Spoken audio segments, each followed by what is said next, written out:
तो इस लेक्चर से हमारा एक न्यू मॉड्यूल स्टार्ट हो रहा है जिसका नाम है वास्प टॉप 10। तो वास्प बेसिकली एक नॉन प्रॉफिट ऑर्गेनाइजेशन है। इसकी फुल फॉर्म है open web application security project. ये जो वास्प की ऑर्गेनाइजेशन है ये बेसिकली करती क्या है, ये बेसिकली करती क्या है कि डिफरेंट डिफरेंट वेबसाइट से, डिफरेंट प्लेटफॉर्म से बहुत सारी डिफरेंट ऑर्गेनाइजेशन से डाटा कलेक्ट करती है। पूरे 3-4 सालों की वल्नरेबिलिटीज़ का डाटा कलेक्ट करने के बाद ये उसकी एक लिस्ट बनाती है, टॉप 10 लिस्ट के दुनिया में सबसे ज़्यादा वल्नरेबिलिटीज़ वेबसाइट्स के ऊपर कौन कौन सी निकली हैं उसकी एक टॉप 10 लिस्ट ये बना देते हैं। यहाँ पे टॉप 10 से मुराद क्या होता है, यहाँ पे टॉप 10 से मुराद ये होता है कि जो सबसे ज़्यादा निकली हैं और जिसका सबसे ज़्यादा इम्पैक्ट है परसेंटेज के हिसाब से। कि एक जैसे कि ये वल्नरेबिलिटी इसके अंदर है ब्रोकन एक्सेस कंट्रोल, जो कि पर्पल कलर से लिखा हुआ है 2021 के नीचे राइट साइड वाले कॉलम के अंदर। इसके अंदर ये वाली जो वल्नरेबिलिटी है ये सबसे ज़्यादा निकली है, इसकी परसेंटेज इन बाकी सबसे ज़्यादा है। हो सकता है इसकी 90% ये निकली हो। जो वेबसाइट टेस्ट हुए हैं, जो वेबसाइट्स टेस्ट की गई हैं उनमें से 90% के अंदर ये निकली गई हो। ठीक है। और इसके अलावा क्रिप्टोग्राफिक फेलियर्स जो है वो 86 या 80% निकली हो। वेबसाइट 100 वेबसाइट टेस्ट करी उसमें से 80 में से ये निकली। ठीक है। और ब्रोकन एक्सेस कंट्रोल 90 में से निकली। तो इसका इम्पैक्ट जितना ज़्यादा, इम्पैक्ट से क्या होता है मतलब कितना ज़्यादा ख़तरनाक है और कितना ज़्यादा ख़तरा है कंपनी को और कितना ज़्यादा नुकसान पहुंच सकता है कंपनी को, उसको इम्पैक्ट कहा जाता है। तो उस हिसाब से ये एक टॉप 10 लिस्ट इसकी बना देते हैं और ये हर 3 से 4 साल के बाद एक लिस्ट जारी करते हैं। नॉन प्रॉफिट ऑर्गेनाइजेशन है तो कोई ये भी नहीं कह सकता कि लिस्ट इसकी ख़राब होगी, पैसों से तो उनको कोई गर्ज है नहीं। मैं यहाँ पे अपना स्क्रीन पेन ओपन कर लूँगा और अब चलते हैं इधर और स्क्रीन पेन लगा लेते हैं। सबसे पहले इसको करते हैं फुल स्क्रीन और F12 और इसको। तो यहाँ पे हमारे पास ये पूरी लिस्ट आ गई। अब सबसे पहले हम देखेंगे 2017 की जो लिस्ट है, ये पुरानी वाली लिस्ट है। ये वाली लिस्ट जो आई थी 2017 के अंदर आई थी। ये 2017 के उस साल के 2017 के हिसाब से जो टॉप 10 वल्नरेबिलिटीज़ थी इस पूरी लिस्ट के अंदर वो डिफ़ाइन की गई हैं। और उसके बाद हर 3 से 4 साल के बाद इनकी एक लिस्ट आती है। फिलहाल अभी तक 2 साल हो गए हैं, अभी तक कोई लिस्ट नहीं आई। मे बी 2024 के अंदर, 2025 के अंदर इनकी एक लिस्ट आए जिसके अंदर और भी टॉप 10 वल्नरेबिलिटीज़ वो डिफाइन करेंगे। तो ये हमारे पास 2021 की पूरी लिस्ट है। नंबर 1 पे आता है हमारे पास इसके अंदर broken access control, cryptographic failures, injection, secure design, ये सारी डिफरेंट वल्नरेबिलिटीज़ हैं। तो 2017 के अंदर है, उसमें से हो सकता है कुछ मर्ज होके एक बन गई है। इसके अंदर 2021 में कुछ न्यू भी ऐड हुई हैं। सो अब हम क्या करेंगे, इस पूरे मॉड्यूल के अंदर हम ये देखेंगे ईच वल्नरेबिलिटी को 2021 जो अपडेटेड लिस्ट है उसके हिसाब से हम पढ़ेंगे, उसके हिसाब से समझेंगे।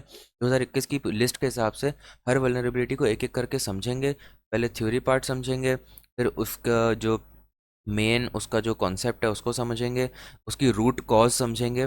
उसके बाद उसको एक्सप्लॉयट करके उसका एक प्रैक्टिकल करेंगे। छोटा सा लैब हमारे पास है, उसके अंदर हम प्रैक्टिस वगैरह करेंगे। ये सारा काम हम करेंगे ट्राइकमी की वेबसाइट के ऊपर।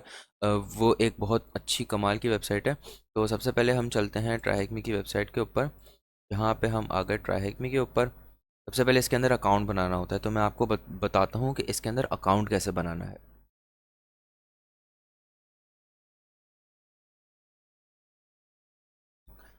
तो सबसे पहले हम यहाँ पे ओपन कर लेंगे ट्राई हैकमी की वेबसाइट को। जब यहाँ पे हम ट्राई हैकमी की वेबसाइट को ओपन करेंगे तो यहाँ पे हमें अपना एक अकाउंट बनाना पड़ेगा। एक मिनट, मैं यहाँ पे इसको करते हैं लॉग आउट। एंड इसको अकाउंट किस तरीके से आपने बनाना है, सबसे पहले यहाँ पे अपना अपने ईमेल एड्रेस ला कर लिखना है। तो मैं फ़िलहाल जो है एक जाऊँगा, टेम्प मेल की एक वेबसाइट होती है, टेम्प्रेरी ईमेल एड्रेस मिल जाता है। यहाँ पे आपने अपना ओरिजिनल ईमेल एड्रेस डालना है। ठीक है जी। मैं डाल चुका हूँ, मैं बना चुका हूँ।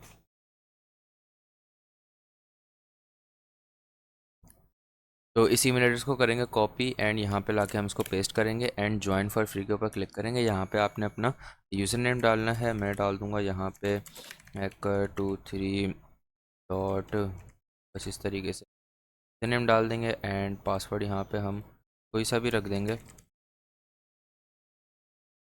आई am not robot, and just sign up के ऊपर हम क्लिक कर देंगे। तो ये साइन अप हो जाएगा। इसके पासवर्ड को यहाँ पे हम सेव भी कर सकते हैं। और उसके बाद आपने सिंपली करना क्या है, जब आप साइन अप कर लेंगे तो यहाँ पे आपकी एक वेरिफिकेशन लिंक आएगी जो आपका जीमेल एड्रेस होगा, जीमेल का इनबॉक्स होता है वहाँ पे जाएगी। जिस ईमेल पे आपने अकाउंट बनाया है उसी ईमेल पे एक वेरिफिकेशन लिंक जाएगी। तो वेरीफाई माई ईमेल के ऊपर जस्ट सिंपली एक दफ़ा क्लिक करना है और यहाँ पे कैप्चा को फिल करेंगे तो आपका अकाउंट जो है वो वेरीफाई हो जाए। मैं यहाँ से अकाउंट को वेरीफाई करके लॉगिन करता हूँ एंड एक मिनट दूसरा यूज़र नेम पासवर्ड डालता हूँ। अकाउंट मेरा क्रिएट हो चुका है। ट्रैफिक लाइट्स वेरीफाई, जस्ट मैं यहाँ से लॉगिन करूँगा तो आप देख सकते हैं मेरा अकाउंट जो है लॉगिन हो चुका है। बस सिंपल सा तरीका अकाउंट क्रिएट करने का। अगर कोई मसला आ रहा हो तो यूट्यूब पे सर्च कर लेगा, नहीं तो गूगल पे जाकर सर्च कर लेगा हाउ टू क्रिएट अकाउंट। आपको बहुत सारी वीडियोस यूट्यूब पे भी मिल सकती। उसके बाद आपने सिंपली करना क्या है, ऊपर लर्न का जो एक बटन है इसके ऊपर क्लिक करके जाना है इस सर्च वाले बटन के ऊपर। जैसे ही हम इसके ऊपर जाएंगे तो यहाँ पे एक सर्च का ऑप्शन आ जाएगा। ट्राइब के ऊपर बेसिकली होता क्या है, रूम्स होते हैं बहुत सारे। तो हम जो रूम करेंगे आज वो करेंगे ओआस टॉप 10 वाला, ठीक है। ओआस टॉप 10 2021 वाला, ठीक है। एक होगा सिर्फ ओआस टॉप 10। तो हमने सेलेक्ट करना है ओआस टॉप 10 2021, उसको सेलेक्ट करेंगे। जैसे ही इसको सेलेक्ट करेंगे यहाँ पे हमारे पास आ जाएगा ओआस top 10 2021, learn about and exploit each of the OWASP top 10 vulnerabilities, that is the 10 most critical web security risks। ठीक है, तो ये OWASP टॉप 10 की पूरी एक रूम है। इसके अंदर डिफरेंट टास्क हैं। हर टास्क के अंदर कुछ जो है क्वेश्चंस होते हैं नीचे, उनके हमें आंसर्स देने होते हैं। जैसे देखें यहाँ पे ये एक है यहाँ पे section answer the question below. ये जो है पूरा क्वेश्चन आंसर का सेक्शन है। इसके अंदर ये क्वेश्चन पूछ रहा है, इसका हमें आंसर देना होगा। अब आंसर कैसे देना होगा, जब हमें प्रॉपर अंडरस्टैंडिंग होगी किसी खास टॉपिक की तभी जाके हम उसका आंसर दे पाएंगे। तो ये एक ऐसा प्लेटफॉर्म है जिसके ऊपर आप cyber security related each and everything को बहुत ज़्यादा अच्छी तरीके से सीख सकते हो। मैंने भी 2 साल 1.5 साल इसके ऊपर काम किया है। और मैंने तो उसका खैर प्रो वाला ख़रीद लिया था। पहले तो $10 का था, अब फ़िलहाल $14 का हो चुका है। और पीकेआर वैसे ही कम हो चुका है, यूएसडी वैसे ही बढ़ चुका है, तो अब तो और महंगा हो गया होगा। लेकिन फ्री वाले भी इसमें काफ़ी सारी चीज़ें हैं। मैं आपको रेकमेंड करूँगा सब कुछ इसमें फ्री में लो, पैसे देने की कोई ज़रूरत नहीं है, ठीक है। उसके बाद यहाँ पे हम सिंपली क्लिक करेंगे ज्वाइन रूम के बटन के ऊपर। हमने क्लिक किया और यहाँ पे रूम ज्वाइन हो गया। तो यहाँ पे क्या लिखा हुआ है, this room breaks each was top 10। इस रूम के अंदर हर वाज टॉप 10 के जो हर एक टॉपिक है ईच वल्नरेबिलिटी के बारे में इन्होंने एक्सप्लेन किया हुआ है। ईच टॉपिक के बारे में एक्सप्लेनेशन है, उसके बाद उसका एक प्रैक्टिकल डेमोन्स्ट्रेशन या एक लैब आप कह लें वो है। वो सॉल्व करने के बाद हमें वहाँ से एक फ़्लैग मिलेगा, वो हमें सबमिट करना होगा अपने क्वेश्चंस के अंदर। वो पूछ रहा होगा what is a flag after you exploit this vulnerability, वो हमें देना होगा। तो ये पूरी 10 वल्नरेबिलिटीज़ हैं जिनके बारे में हम इस पूरे रूम के अंदर समझेंगे। सबसे पहले हम करते हैं कंप्लीटेड के ऊपर क्लिक। ये पहला टास्क कंप्लीट हो गया। एक्सेसिंग मशीन्स दूसरा वाला खोलते हैं। अच्छा, अब ट्राई के ऊपर एक चीज़ होती है वीपीएन। हमें इनकी मशीन्स को एक्सेस करने के लिए एक वीपीएन की ज़रूरत पड़ती है। उस वीपीएन से होता क्या है, हम इनके नेटवर्क से कनेक्ट हो जाते हैं। मैं आपको यहाँ पे समझाता हूँ। तो यहाँ पे जो है ये है ट्राई की वेबसाइट एंड उसके पास ये इनका है ब्लू कलर का पूरा नेटवर्क बना हुआ है, ठीक है। ये इनका पूरा ब्लू कलर का यहाँ नेटवर्क बना हुआ है। इसमें होता क्या है, और यहाँ पे जो मैं बना रहा हूँ रेड कलर का, ये है हम। और हमें इनकी मशीन्स को जो है एक्सेस करना है, ठीक है। ये हम है, ये मेरा कंप्यूटर है और ये मैं हूँ यहाँ पे बैठा हुआ हूँ। हमें इनकी सारी मशीन्स को एक्सेस करना है। अब जो इनकी सारी मशीन्स हैं वो इस ब्लू वाले राउंड के अंदर अंदर हैं, ठीक है। ये जो ब्लू वाला मैंने राउंड बनाया है यहाँ पे, इसके अंदर है इनकी सारी मशीन्स। अब हमें इनको एक्सेस करने के लिए क्या करना पड़ेगा, इनके एक वीपीएन फाइल को यूज़ करते हुए कनेक्ट होना पड़ेगा। अभी फ़िलहाल हम कहाँ से कनेक्टेड हैं, अभी फ़िलहाल हम ट्राई हैकमी की जो वेबसाइट इसकी इंटरनेट के ऊपर है यहाँ से कनेक्टेड है, ठीक है। जो कि यहीं से ही आ रही है इसकी वेबसाइट, जो कि इंटरनेट के ऊपर होस्ट हुई हुई है, वहाँ से हम कनेक्टेड हैं फ़िलहाल। लेकिन हमें इनकी वो वाली मशीन्स को एक्सेस करना है जो इस ब्लू वाले सर्कल के अंदर हैं, ठीक है। उनको एक्सेस करने के लिए हमें इस ब्लू वाले सर्कल से कनेक्ट होना पड़ेगा। उसके लिए क्या करना पड़ेगा, हम ट्रैकमी की वेबसाइट के ऊपर जाएंगे एंड यहाँ पे जाने के बाद आपने इस प्रोफाइल फ़ोटो के ऊपर क्लिक करना है जो राइट साइड पे है। एक्सेस के ऊपर क्लिक करेंगे। जैसे ही हम एक्सेस के ऊपर क्लिक करेंगे तो यहाँ पे एक विंडो ओपन होगी, इसके अंदर लिखा होगा एक्सेस विया ओपन वीपीएन। अब एक हमारे पास सॉफ्टवेयर है ओपन वीपीएन, उसके ज़रिए हम कनेक्ट करेंगे। तो उसके लिए हमें क्या करना पड़ेगा, सबसे पहले हमें डाउनलोड करनी पड़ेगी कन्फिगरेशन फ़ाइल। जैसे ही हम डाउनलोड माई कन्फिगरेशन फ़ाइल के ऊपर क्लिक करेंगे तो यहाँ पे हमारे पास एक फ़ाइल डाउनलोड हो जाएगी। ये जो मेरा यूज़र नेम मैंने रखा हुआ है, मैंने ऐसी जंक यूज़र नेम रख दिया था कि मैं ऐसी फॉर एग्जांपल आपको सिखाने के लिए अकाउंट बनाया है, न्यू अकाउंट, ताकि हर चीज़ फ्रॉम स्क्रैच करूँ और आपको अच्छी तरीके से समझ में आए। अब हम सिंपली क्या करेंगे, अपना टर्मिनल ओपन करेंगे। एक मिनट, हम अपना खोल लेते हैं right click new window. And new window खोलने के बाद यहाँ पे करेंगे cd course thm ls तो करेंगे फ़िलहाल रिमूव एस। उसके बाद हमने इसको डाउनलोड्स में डाउनलोड किया था, तो हम वहाँ से इसको कॉपी कर लेंगे फ्रॉम डाउनलोड्स। डाउनलोड्स के अंदर हमारी कौन सी फ़ाइल है, ये वाली फ़ाइल, ठीक है। कॉपी करने के बाद इसको यहाँ पे डॉट लगाएंगे। अच्छा, अगर मैं सिर्फ यही कमांड लिखने के बाद एंटर कर दूंगा ना, तो ये क्या करेगा, कॉपी नहीं करेगा फाइल को। आपको करके दिखाता हूँ। एंटर किया मैंने, तो क्या करें, मिसिंग डेस्टिनेशन। हमने वो डेस्टिनेशन नहीं दी जहाँ इसको कॉपी करके, जहाँ इसको कॉपी करनी है फाइल, हमने वो तो बता दी कि ये फाइल कॉपी करो, लेकिन कहाँ कॉपी करो वो नहीं बताया। तो हम सिंपली यहाँ पे डॉट डाल देंगे, एक सिंपल एक डॉट। डॉट के अलावा आप पूरा पाथ भी लिख सकते हो। मैं सिंपल डॉट डालूंगा। डॉट का मतलब क्या होता है, जिस डायरेक्टरी में हम फिलहाल हैं, हम किस में हैं, हम हैं कोर्स THM के अंदर, तो ये उसी के अंदर इसको पेस्ट कर देगा, ठीक है, कॉपी कर देगा मतलब ना। जब इसको एलएस करेंगे तो ये देखें यहाँ पे आ गई ये फाइल। अच्छा, इसको हम रीनेम कर देते हैं, ये VPN file dot O N. एक मिनट, सबसे पहले इसका पुराना नाम लिखना पड़ेगा, उसके बाद हमें लिखना पड़ेगा file VPN dot O P N, ठीक है। एंटर करेंगे, बस ये रीनेम हो गई। अब इसको रन करने का क्या तरीका होता है, सिंपली ओपन VPN की एक कमांड लिखेंगे। ओपन VPN के बाद इस फाइल का नाम, फाइल VPN.ovpn, ये फाइल जो हमारी VPN फाइल है जो हमने डाउनलोड करी है, एक कन्फिगरेशन फाइल। यहाँ से ये देखें, यहाँ से हमने डाउनलोड पे क्लिक किया, हमारी कन्फिगरेशन फाइल डाउनलोड हुई। उस कन्फिगरेशन फाइल का हमें यहाँ पे नेम लिखना पड़ेगा, और जस्ट हम यहाँ पे एंटर करेंगे तो ये यहाँ पे क्या एरर दे रहा है, sitting due to fatal error, cipher is not set. काम करते हैं, इसको हम सूडो से रन करेंगे। सूडो से रन करने के बाद ये हमसे पूछेगा पासवर्ड। पासवर्ड डाल दिया, अभी भी नहीं रन हो रही। क्लियर करते हैं, यहाँ पे क्लियर करेंगे। उसके बाद हम दोबारा से एक काम करते हैं, सूडो SU कर लेते हैं, और ज़रा हम करते हैं हु एम आई, तो हम होगा रूट, ठीक है। अब हम क्या करेंगे, ओपन VPN की कमांड लिखेंगे। ओपन VPN लिखने के बाद सिंपली हम फाइल का नाम लिख के एंटर कर देंगे। अभी भी नहीं हो रहा, तो ये एरर आपके पास भी आ सकता है। आपने सिंपली करना क्या है, दोबारा से जाना है इसकी वेबसाइट के ऊपर, और VPN सर्वर पे क्लिक करने के बाद यहाँ पे ना सर्वर चेंज कर लेगा। तो आप कर लें वेस्ट वाला कर लें, ठीक है। वेस्ट वाला कर लेंगे तो ये बोलेगा your you have successfully change the VPN servers.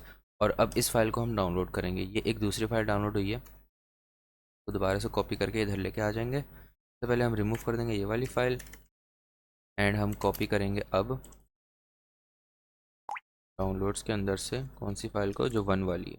कहाँ, यहाँ पे जहाँ पे हम हैं, प्लेस करेंगे। और अब इसको हम मूव कर देंगे, इस फाइल को मूव करके क्लियर।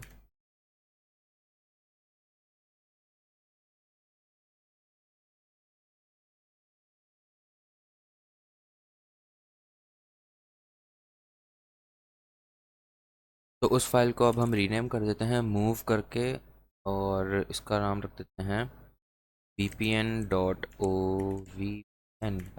ls करते हैं। और अब हम रन करेंगे ओपन VPN, और जब एंटर करेंगे तो ये देखें अब रन हो गई। पता कैसे चलेगा कि हम कनेक्ट हो गए हैं, ये पता चलाने के लिए हमें सिंपली क्या करना पड़ेगा, हम जाएंगे ट्राइहेकमी की वेबसाइट के ऊपर, और जहाँ पे ये हमें दे रहा है ओपन VPN एक्सेस डिटेल्स, ये हमारा सर्वर नेम है, ये सर्वर का स्टेटस है, और कनेक्टेड में क्रॉस दिखा रहा है, मतलब हम अभी कनेक्टेड नहीं है। तो इसको जस्ट यहाँ पे जो रिफ़्रेश का एक बटन नज़र आ रहा है, मैं आपको दिखाता हूँ। यहाँ पे ये जो रिफ़्रेश का बटन आपको नज़र आ रहा है, यहाँ पे इस पर जस्ट हमने सिंपली एक दफ़ा क्लिक करना है। तो एक मरतबा इस पर जब हम क्लिक करेंगे तो ये यहाँ पे टिक बना हुआ आ जाएगा, that means you are successfully connected to our network. अब हम उससे कनेक्ट हो गए, किससे, ये जो मैंने तस्वीर बनाई थी आपके।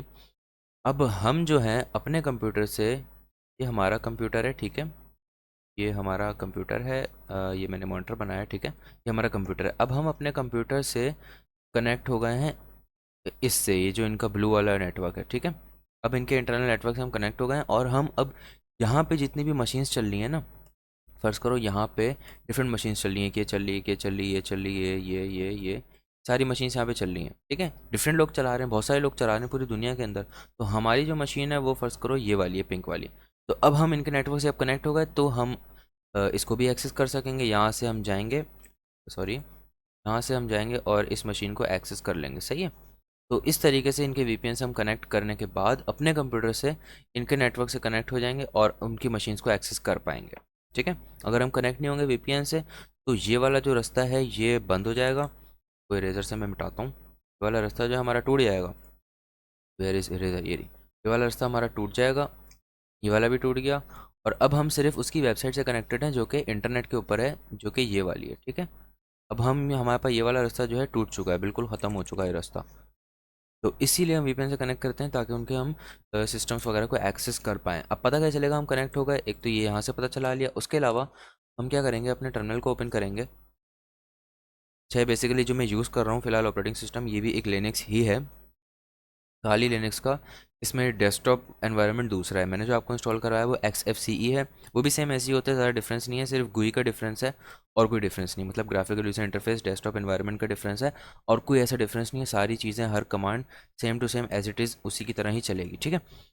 तो उसके लिए हमें क्या करना पड़ेगा, IF कन्फिग करना पड़ेगा। IF कन्फिग करके जब हम एंटर करेंगे तो बगैर VPN के ये क्या दिखा रहा होगा, ETH0 और LO, ये दो चीज़ें दिखा रहा होगा इसमें, सही है। ये हमारी जो है लोकल IP एड्रेस है 192.168.1.103। और ये जो हमारी लूप बैक IP एड्रेस, मतलब जो मैंने आपको बताया था, अगर हम इसको एक्सेस करते हैं तो वो डायरेक्ट हमारे इंटरफेस, नेटवर्क इंटरफेस कार्ड के ऊपर ही लूप बैक होकर हमारे कंप्यूटर पे ही आ जाता है डायरेक्ट, ठीक है। ये हम कहीं जाते नहीं है इस IP एड्रेस से, हम अपने कंप्यूटर पे आ जाते हैं दोबारा। जब आप VPN कनेक्ट कर दोगे तो आपको यहाँ पे एक तीसरी चीज़ दिखेगी, टन जीरो या ट्यून जीरो, ठीक है। ये क्या है, ये ओपन VPN से हम कनेक्ट हो गए तो हमारी एक न्यू IP हो गई VPN से कनेक्ट होने के बाद। और हमारी जो न्यू IP है फिलहाल वो ये है 10.2.75.217। तो IF config की कमांड से हम क्या देख सकते हैं, IP एड्रेस देख सकते हैं अपने इस वर्चुअल मशीन का या अपने इस ऑपरेटिंग सिस्टम का, ठीक है। तो क्लियर करने के बाद IPA भी एक कमांड होती है, IP सिर्फ IP लिखेंगे तो ये आ जाएगा, लेकिन IPA लिखेंगे तो यहाँ पे इसका जो ये A है एक तरीके से इसका स्विच या फ्लैग आप कह लें, ठीक है। ए से क्या होता है यहाँ पे लिखा हुआ, तो IP एड्रेस, IP A से एड्रेस नज़र आता है, ठीक है। तो हम IPA लिख के जैसे एंटर करेंगे तो यहाँ पे हमारा IP एड्रेस नज़र आने लगेगा, IPA। तो ये देखो आप, पहला है LO, दूसरा है ETHO एंड तीसरा है टन जीरो। जो टन जीरो है उसमें INET आ रहा है 10.2.75.217, मतलब ये हमारा अब IP एड्रेस हो चुका है। दैट मीन्स वेरीफाई हो गया, हम VPN से कनेक्ट हो गए हैं। और इस फाइल को आपने चले रहने देना है, ठीक है। इसके लिए आप एक और चीज़ भी यूज़ कर सकते हैं, अगर हम इसको Ctrl+C करके हटा देंगे और फिर दोबारा से चेक करेंगे IPA, तो ये देखें आप, यहाँ पे चला गया, VPN डिस्कनेक्ट हो गया हमारा। अगर वेबसाइट के ऊपर जाके चेक करेंगे तो देख सकते हो आप, VPN यहाँ पे क्रॉस आ गया, डिस्कनेक्ट हो गया। तो यहाँ पे एक जो मैंने आपको बताई थी कमांड, ऑपरेटर, बल्कि उस ऑपरेटर को यूज़ करके हम इसको बैकग्राउंड कर सकते हैं, ठीक है। वो कौन सा ऑपरेटर है वो आपको याद होना चाहिए, एंड वाला ऑपरेटर। एंड वाले ऑपरेटर से क्या होता है, ये कमांड हमारी बैकग्राउंड हो जाती है। जैसे ही एंटर करेंगे तो ये कमांड हमारी बैकग्राउंड हो जाएगी, एंटर एंटर, ये कमांड हमारी बैकग्राउंड हो गई, ठीक है। अब हम कोई भी कमांड यहाँ पे रन कर सकते हैं, LS-L-L, कुछ भी यहाँ पे कर सकते हैं। एंड अगर हम यहाँ पे IPA पे जाएंगे तो यहाँ पे हमारा VPN भी कनेक्टेड है, लेकिन मैं इसको यूज़ नहीं करता बिकॉज इसकी बार बार ये आप देख सकते हैं कॉन्फ़िगरेशन आ रही होती है, पैकेट्स वगैरह ट्रांसफ़र हो रहे हैं। तो मैं इसको एक टैब में लगा के छोड़ देता हूँ VPN को, एंड मैं अगले टैब में काम करता रहता हूँ, सही है। ये मेरी एक प्रैक्टिस है, जब मैं ऐसे ही करता हूँ, ठीक है। मैं इस तरीके से यहाँ चला के इसको छोड़ देता हूँ, यहाँ पे अपना काम करता रहता हूँ। तो ये हमारा कोर्स THM है। अगर हम यहाँ पे एक डायरेक्टरी बना दें तो ज़्यादा बेहतर रहेगा। मैं एक डायरेक्टरी वास्प टॉप 10 2021 CD करके हम जाएंगे वास्प 2021 के अंदर LS करेंगे, फिलहाल यहाँ पे कुछ भी नहीं है। अब हम चलते हैं अपनी ट्राई हैक मी की वेबसाइट के ऊपर, एंड यहाँ पे हम उस रूम को सॉल्व करना और उसके अंदर पढ़ना स्टार्ट करते हैं, ठीक है। तो इस तरीके से आप VPN से कनेक्ट करके इनकी मशीन्स को, अब कौन सी मशीन को एक्सेस करना है, यहाँ पे जब हम स्टार्ट मशीन के ऊपर क्लिक करेंगे तो इसको एक्सेस कर पाएंगे। अभी मैं स्टार्ट नहीं करूँगा बिकॉज मेरा एक फ्री वाला अकाउंट है, फ्री वाले अकाउंट के अंदर टाइम की लिमिटेशंस होती हैं, तो 3-4 घंटे चलती है, उससे ज़्यादा नहीं चलती। हो सकता है मुझे रिकॉर्डिंग में ज़्यादा टाइम लग जाए, इस वजह से मैं आपको पहले थ्योरी पार्ट समझाऊंगा, देन जब हम प्रैक्टिकल पे आएंगे तभी इसको स्टार्ट करेंगे, सही है। अभी इसको स्टार्ट नहीं करेंगे हम, अभी इसको जस्ट कंप्लीटेड पे क्लिक कर देंगे क्योंकि मैंने आपको समझा दिया क्या हिसाब किताब होता है इसके अंदर। अब चलते हैं broken access control, which is the first on the list of वास्ट टॉप 10 ब्रोकन एक्सेस कंट्रोल, ठीक है। तो टास्क नंबर 3 में हमारा पहला है ब्रोकन एक्सेस कंट्रोल। तो भाई ब्रोकन एक्सेस कंट्रोल वल्नरेबिलिटी क्या होती है, ब्रोकन एक्सेस कंट्रोल, सबसे पहले यहाँ पढ़ते हैं, websites have pages that are protected from regular visitors. For example, only the site's admin user should be able to access a page to manage other users. अच्छा, website जो होती हैं उनके ऊपर कुछ ऐसे पेजेस होते हैं जो प्रोटेक्टेड होते हैं रेगुलर यूज़र्स से या रेगुलर विजिटर्स से। फ़र्ज़ करें हम अभी ट्रैकमी की वेबसाइट को एक्सेस कर रहे हैं, तो इनकी वेबसाइट पे भी कोई एडमिन पेजेस होंगे या कोई ऐसे पेजेस होंगे जो कि प्राइवेट होंगे या जो सेंसिटिव होंगे या जिनके ऊपर यूज़र्स या जिनके ऊपर इसकी वेबसाइट की सारी सेटिंग्स होगी। वो सिंपल यूज़र्स या जो हम हैं विजिटर हैं वेबसाइट के ऊपर एज अ पब्लिक यूज़र हम आए हैं और अपना जो है रूम सॉल्व कर रहे हैं यहाँ पे, और मैं आपको समझा रहा हूँ। तो मैं एक एज अ पब्लिक यूज़र हूँ इनके लिए, इस वेबसाइट के लिए। मैं ना इसका एडमिन हूँ, ना मैं इसका कोई जानने वाला हूँ, कुछ भी नहीं हूँ। मैं जस्ट विजिटर, एक लर्नर इस वेबसाइट के ऊपर पढ़ने आया हूँ। तो वो पेज हमारे लिए एक प्रोटेक्टेड पेज है, वो हमसे प्रोटेक्ट किया गया है। क्यों? Only the site's admin user should be able to access a page to manage others users. सिर्फ और सिर्फ एडमिन यूज़र को ही उस पेज का एक्सेस होता है, उसके पास ही उसी पेज का एक्सेस होता है जिसके ऊपर जिस पेज के ऊपर यूज़र्स को मैनेज किया जा रहा होता है। यूज़र्स मैनेज अदर यूज़र्स मतलब डिफरेंट यूज़र्स जो उसकी वेबसाइट के ऊपर आ रहे हैं। फ़र्ज़ करें मैं आया, तो मैंने यहाँ पे आने के बाद एक अकाउंट बनाया, अपना एक पासवर्ड क्रिएट किया, कुछ डिटेल्स वगैरह अपनी डाली, वो सारी कहाँ से, वो इनके डेटाबेस में। अब वो सारी उसकी जो मैनेजमेंट होती है, या आप कह लें डैशबोर्ड, या एक जो होता है मैनेजमेंट सिस्टम जो होता है, CMS जिसे कहा जाता है, कंटेंट मैनेजमेंट सिस्टम, उस तरह का उसका एक लॉगिन पेज होता है या डैशबोर्ड, ठीक है। वो होता है वो प्रोटेक्टेड पेज जिसका सिर्फ एडमिन के पास ही एक्सेस होता है, और ना उसका लिंक कहीं पे दिया गया होता है, ना उसको ऐसा पब्लिकली छोड़ा गया होता है। वो प्रोटेक्टेड रखा जाता है, उसमें ब्लैक लिस्टिंग कर दी जाती है, सिर्फ एडमिन की IP वाइट लिस्ट होती है, बाकी ब्लैक लिस्ट कर दी जाती है, और उसको जो है का URL भी ऐसा बनाया जाता है कि वो गैसेबल नहीं होता, और वो बिल्कुल प्रोटेक्टेड अलग थलग दुनिया से पड़ा हुआ होता है बिल्कुल, और उसको एडमिन ही एक्सेस कर रहा होता है। तो ये है एक्सेस कंट्रोल, ठीक है। अभी ब्रोकन एक्सेस कंट्रोल की बात नहीं करी हमने, अभी जस्ट हमने एक्सेस कंट्रोल को समझा है कि ये होता है access control. If a website visitor can access protected pages that they are not meant to see. अगर वेबसाइट के विजिटर्स, मतलब कि मैं जैसे सिंपल बंदा वेबसाइट पे आके विजिट कर रहा हूँ, पढ़ रहा हूँ, सीख रहा हूँ चीज़ें, तो if a website visitor can access protected pages, अगर वेबसाइट का विजिटर एक्सेस किसी तरीके से कर पा रहा है या उसको एक्सेस मिल गया है प्रोटेक्टेड पेजेस का, मतलब वही एडमिन के डैशबोर्ड पेजेस वगैरह, they are not meant to see, जो कि उसको नहीं दिखने चाहिए। अगर सिक्योरिटी सही होगी तो जो चीज़ होनी चाहिए वो उसको दिखने नहीं चाहिए, या एक्सेस करने के बाद उस वेबसाइट को ये बोल देना चाहिए कि there is an error, you have not permission to access this website या वेब पेज या दिस पेज, ठीक है। You are not an admin, please verify you are admin और नॉट, तो वहाँ पे उसको इस तरह बोलना चाहिए।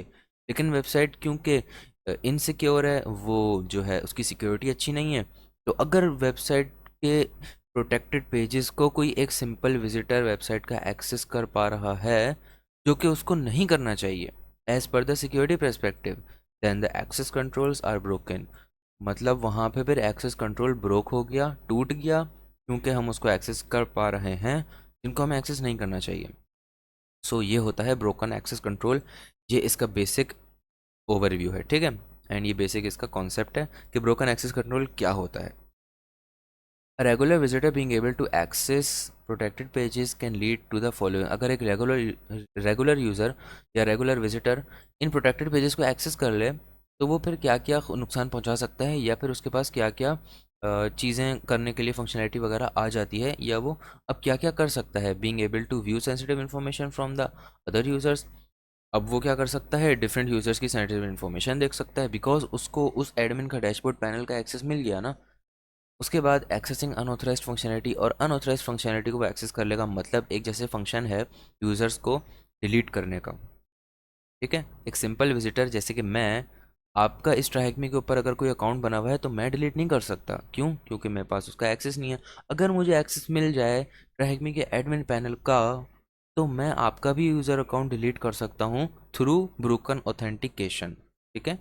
तो लीड टू द फॉलोइंग, इन ये सारी चीज़ें इससे हो सकती हैं, ये सारे नुकसानात, ये सारे ख़तरे हो सकते हैं, ठीक है, अगर ब्रोकन एक्सेस कंट्रोल मिल गया साइट के ऊपर या वहाँ पे हुआ।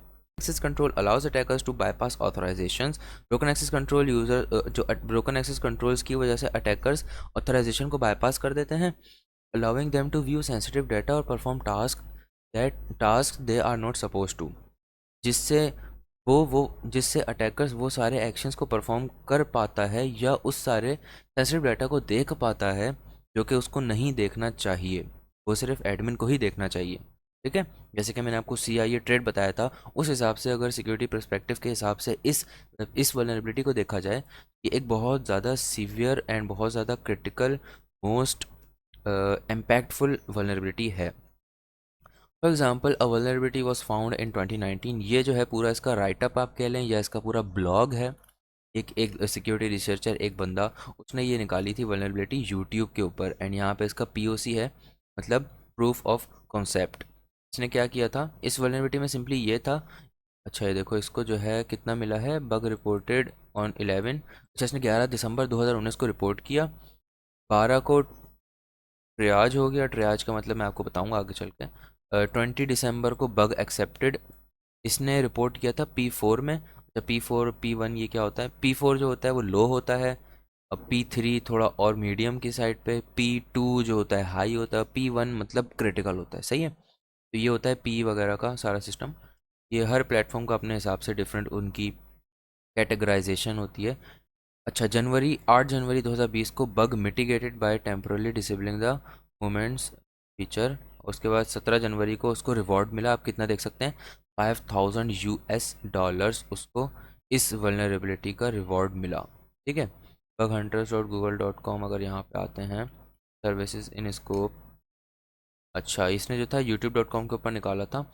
अब ये जो मैंने आपको चीज़ दिखाई, ये स्कोप जो मैं आपको पहले बता चुका हूँ, स्कोप क्या होता है, स्कोप बेसिकली होता है ये सर्विसेज इन स्कोप, ये सारे सर्विसेज इनकी स्कोप के अंदर हैं। अब यहाँ पे जो स्टैरिक लगा हुआ है इसके बारे में आगे चल के समझेंगे, वरना हर टॉपिक के अंदर इतना जाएंगे टाइम बहुत हमारा ज़ाया होगा। इसको $5000 की बाउंटी मिली, और उसके बाद moments are reenabled now, it checks if you have access to the video. और फिर उसने जो है उसको दोबारा चेक किया कि क्या ये वल्नरेबिलिटी सही हो गई या नहीं हुई। तो इस वल्नरेबिलिटी में बेसिकली था क्या, इस वल्नरेबिलिटी में ये था कि यूट्यूब के ऊपर दो फंक्शंस होते हैं। एक होता है public video, which public can access through internet, and दूसरा एक होता है प्राइवेट वीडियोस। ठीक है, यूट्यूब के ऊपर दो ऑप्शन होते हैं, आप अगर पब्लिक करना चाहते हो तो पब्लिक कर दो, दुनिया में जितने भी यूट्यूब के ऊपर यूज़र्स आएंगे वो सारे उसको एक्सेस कर पाएंगे एंड उसको देख पाएंगे। फर्ज करो ये है इंटरनेट, तो इंटरनेट के ऊपर से ये जो पब्लिक वाला होता है इसको आसानी से एक्सेस किया जा सकता है, और ये जो होता है ऑथर या जो इसका ओनर है वीडियो का, उसने इजाज़त दी हुई होती है कि इस वीडियो को हर बंदा देख ले। ठीक है, लेकिन अगर यहाँ पे एक वीडियो है प्राइवेट वीडियो, तो प्राइवेट वीडियो का आपको पता है, प्राइवेट के नाम से ज़ाहिर हो रहा है कि ये वीडियो इंटरनेट के ऊपर पब्लिकली विजिबल नहीं है, और ये प्राइवेट वीडियो सिर्फ इसका जो ऑथर है या जो बंदा है जिसने ये अपलोड करी है, ये एक बंदा है, इस बंदे ने अपलोड करी, और वही जो है इस वीडियो को देख सकता है। इसके अलावा कोई और बंदा इंटरनेट के ऊपर इस वीडियो को नहीं देख सकता, बिकॉज ये एक प्राइवेट वीडियो एंड ये इसकी फंक्शनैलिटी है कि प्राइवेट वीडियो कोई और नहीं देख सकता। अब इस वल्नरेबिलिटी में क्या था कि उस प्राइवेट वीडियो को कोई एक अटैकर, फर्ज करो मैं यहाँ बना देता हूँ, यहाँ पे एक अटैकर, ये है हमारे पास अटैकर।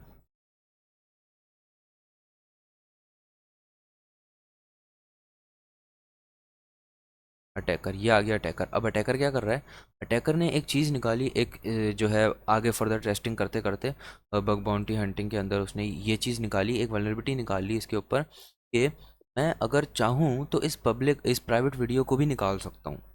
ठीक है, ये एक सिक्योरिटी इशू हो गया, बिकॉज वहाँ पे उसकी फंक्शनैलिटी क्या है, जो प्राइवेट वीडियो है वो कोई भी ना देखे।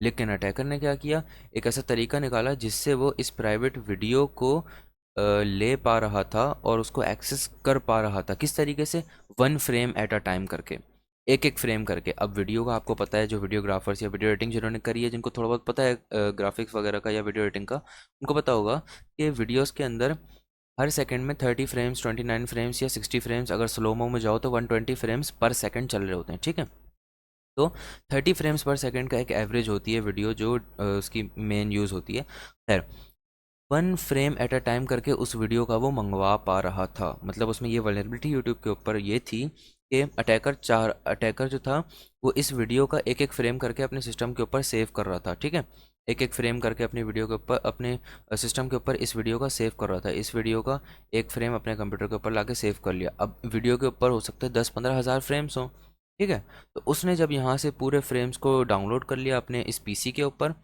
अब एक काम करते हैं, इसका PC यहाँ बना देते हैं। तो हमारे जो अटैकर है उसका PC जो है यहाँ पे, ये वाला हमारे अटैकर का PC है, ये वाला हमारे अटैकर का जो है कंप्यूटर है, एंड इस कंप्यूटर के ऊपर उसने सारे जो है ला के फ्रेम्स जो है सेव कर लिए।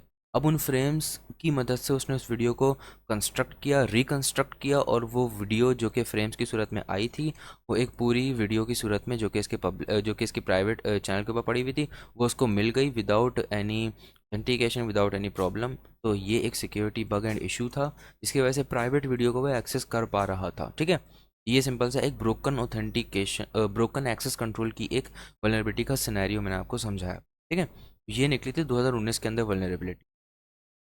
इसको कंप्लीट कर देते हैं। आंसर क्या है, read and understand what is broken access control is, हमने इसको पढ़ लिया। अब हम चलते हैं टास्क नंबर 4 के ऊपर, which is broken access control IDOR. तो ये क्या है IDOR, insecure direct object reference. तो IDOR जो है, insecure direct object reference, which is short for IDOR, refers to an access control vulnerability where you can access resources you would not ordinarily be able to see।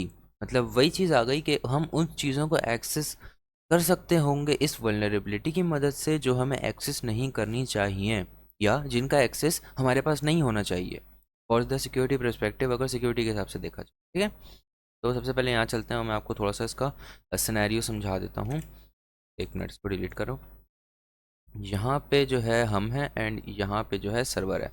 अब server के पास हमने एक जो है request भेजी, sorry request भेजी, and request के बाद सर्वर ने हमें वो चीज़ भेज दी। अब उसके अंदर क्या था कि एक चीज़ जो वीडियो है वो किसी एक ख़ास आईडी से डिनोट हो रही है, और उस ख़ास आईडी से सर्वर उसको ला के दे रहा है क्लाइंट को। ठीक है, तो हमारे पास फ़र्ज़ करो वो आईडी थी 01, हमारी तस्वीर की आईडी जो हमारे अकाउंट की है। अब हमने सोचा कि अगर हम आईडी को यहाँ पे 01 से हटा कर हम यहाँ पे इसको मिटाएं, एंड आईडी हम अगर कर दें 2, ठीक है, यहाँ पे 01 था, हम कर दें अगर 02, और फिर इस 02 वाले के ज़रिए हम रिक्वेस्ट भेजें सर्वर के पास, तो क्या सर्वर वो 02 आईडी वाली तस्वीर हमें दे रहा है जो कि किसी और यूज़र की है?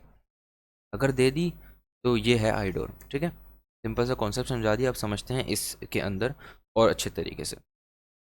तो आईडोर के अंदर बेसिकली हम वो सारी चीज़ें एक्सेस कर पाते हैं जो हमें एक्सेस नहीं करनी चाहिए। ठीक है, without any authorisation and authentication server हमें उन चीज़ों का एक्सेस दे देता है। This occurs when the programmer exposes a direct object reference, which is just an identifier that refers to a specific objects within the server। ये vulnerability तब होती है, तब वाक़ होती है जब कोई प्रोग्रामर, मतलब जो वेबसाइट बना रहा होता है, प्रोग्राम लिख रहा होता है, कोड जो वेबसाइट का लिख रहा होता है, HTML CSS JS backend code वगैरह SQL, वो सारी चीज़ें। तो अगर प्रोग्रामर कभी एक्सपोज कर देता है डायरेक्ट ऑब्जेक्ट रेफरेंस को, किसी ऑब्जेक्ट को डायरेक्टली रेफरेंस कर देता है अपने कोड के अंदर या वेबसाइट के ऊपर URL के अंदर कहीं पे, तो which is just an identifier, जो कि एक जस्ट आइडेंटिफायर होता है जो कि रेफर्स करता है किसी एक ख़ास ऑब्जेक्ट पे जो सर्वर के अंदर पड़ा हुआ है। जैसे कि मैंने आपको तस्वीर के बारे में बताया, उस तस्वीर का जो आइडेंटिफायर था वो था आईडी। आईडी क्या थी 01, हमने उसको चेंज करके 02 कर दिया। मतलब कि वो एक ख़ास आइडेंटिफायर जो कि एक ख़ास ऑब्जेक्ट को रेफ़र कर रहा था जो सर्वर के ऊपर है, मतलब उसके डेटाबेस में पड़ी हुई है, सर्वर के पास डेटाबेस कनेक्टेड होता है तो उसमें वो पड़ी हुई है। तो इसने प्रोग्रामर ने क्या किया, एक्सपोज कर दिया आईडी को यहाँ पे यूआरएल के अंदर। हम जब चेंज करेंगे तो हमें दूसरे की तस्वीर ला देगा, फिर चेंज करेंगे फिर दूसरे की तस्वीर ला देगा। इस तरह करते करते हम फिर किसी ऐसी तस्वीर पर पहुँच जाएंगे, किसी की पर्सनल एंड प्राइवेट तस्वीरें मिल जाएंगी हमें। तो ये बहुत ज़्यादा खतरनाक वल्नरेबिलिटी होती है। By object we could mean a file, a user, a bank account in a banking application और एनीथिंग रियली। अब यहाँ पे ऑब्जेक्ट से हमारा क्या मुराद है, जो कि डायरेक्ट ऑब्जेक्ट रेफरेंस लिखा हुआ है, इसमें जो ऑब्जेक्ट से हमारा मुराद है, इससे मीनिंग लिया जाएगा, वो ये लिया जाएगा वी कुड मीन अ, कोई एक फ़ाइल हो सकती है, ऑब्जेक्ट कोई एक यूज़र हो सकता है, कोई बैंक अकाउंट हो सकता है, या कोई ऐसी चीज़ जो कि सच में पर्सनल हो या सच में वो किसी और यूज़र की हम एक्सेस कर सकें। ठीक है, for example let's say we are logging into our bank account.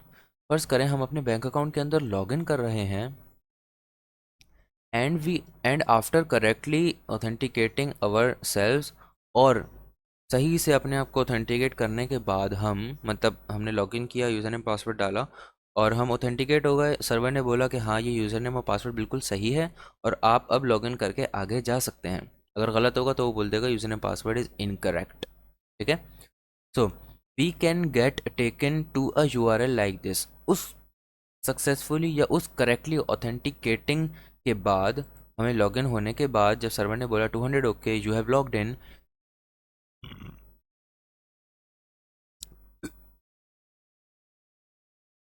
उसके बाद we get taken to the URL like this. उसके बाद हम एक खास यूआरएल के ऊपर रिडायरेक्ट कर दिए जाएंगे सर्वर की तरफ से या वेबसाइट की तरफ से, ठीक है। वो कौन सा कैसा यूआरएल होगा, वो कुछ इस तरह का दिख रहा होगा जिसके अंदर HTTPS उसके बाद डोमेन लिखा होगा, उसके बाद स्लैश अकाउंट, हो सकता है अकाउंट की जगह कुछ और भी लिखा हुआ, ठीक है, question mark ID equals to 111111। अब ये देखें यहाँ पे वही ID आ गई ऑन दैट पेज। उस पेज के ऊपर we can see all our important bank details. उस पेज के ऊपर हमें अपनी सारी इंपॉर्टेंट या सेंसिटिव पर्सनल बैंक डिटेल्स दिख जाएंगी। And user would do whatever they want to do and move along their way thinking nothing is wrong. और यूज़र जो है लॉगिन करने के बाद जो चाहे कर सकता है, हमने जिस काम के लिए लॉगिन किया वो कर सकते हैं, ये जानते हुए कि हाँ सब कुछ ठीक चल रहा है और कोई चीज़ गलत तो नहीं हुई है, सब कुछ ठीक ठाक चल रहा है। There is however a potential huge problem here. यहाँ पे फिर भी एक बहुत बड़ा मसला है और बहुत बड़ी प्रॉब्लम है। क्या प्रॉब्लम है उसके बारे में देखते हैं। Anyone may be able to change the ID parameter. कोई भी इस ID पैरामीटर को चेंज कर सकता है, इसकी वैल्यू को। ये जैसे कि मैंने आपको बर्ब सूट के अंदर बताया था कि ID इक्वल्स टू 111 या कुछ भी होता है, तो ये ID इक्वल्स टू जो होता है ये पैरामीटर होता है, ठीक है। तो कोई भी इस पैरामीटर की जो वैल्यू को चेंज कर सकता है टू समथिंग एल्स लाइक 2222222। मतलब 11 को हटा के वो लिख देगा 22222, ठीक है। And if the site is incorrectly configured, और अगर साइट इनकरेक्टली कन्फिगर्ड होगी, मतलब वल्नरेबल होगी या उसके अंदर ये वाली वल्नरेबिलिटी होगी, then he would access to someone's else bank information. तो फिर वो किसी और की बैंकिंग इन्फॉर्मेशन को एक्सेस कर पाएगा। जब ID इक्वल्स टू 111, वो क्या था, हमारा अकाउंट नंबर। और हमारा अकाउंट नंबर एक ऑब्जेक्ट है, ठीक है, उस ऑब्जेक्ट को वो रेफ़र कर रहा है हमारे अकाउंट से, ठीक है, लिंक हुआ हुआ है ये। अगर ये ID चेंज कर दोगे तो वो अकाउंट नंबर भी चेंज हो जाएगा, तो जिससे वो लिंक हुआ है वो भी चेंज हो जाएगा, मतलब किसी और के अकाउंट को वो रेफ़र कर रहा है। तो इस ये होता है डायरेक्ट ऑब्जेक्ट रेफरेंस, ठीक है। तो इस तस्वीर के अंदर आप देखो, यहाँ पे जो है हमने इसको चेंज किया। यहाँ पे हमने जो है ID पैरामीटर को 111 हटाने के बाद, यहाँ पे ऊपर था 111, उसको हटा के हमने कर दिया 222। उसके बाद क्या हुआ, यहाँ पे आप देखो banking details and information change हो गई। आपको यहाँ पे जैसे कि आप देख रहे हैं, यहाँ पे जो बैंकिंग डिटेल्स थी वो डिफरेंट थी। इसकी सेविंग्स दिखा रहा था 22 USD, और यहाँ पे जब हमने ID चेंज करके इसको कर दिया 222, यहाँ पे 11 थी, इसको हमने चेंज कर दिया 222 से, तो फिर क्या हुआ, वो बैंक अकाउंट भी चेंज हो गया, अकाउंट नंबर, नेम, और उसके अलावा सेविंग्स भी 1000+ डॉलर्स, $1337 हो गए, ठीक है। तो इस तरीके से हम किसी और के बैंक अकाउंट को एक्सेस कर लिया, इस तरीके से हमने, ठीक है। ये वेबसाइट जो थी वल्नरेबल थी। The application exposes a direct object reference through the ID parameter in the URL which points to specific accounts। इस एप्लीकेशन के अंदर, एप्लीकेशन से मुराद यहाँ पे क्या है, ये वेब एप्लीकेशन। अगर मोबाइल एप्लीकेशन होगी तो मोबाइल एप्लीकेशन, सिंपल इसका जो एक टॉप नेम होता है एप्लीकेशन, उसको कहा जाता है।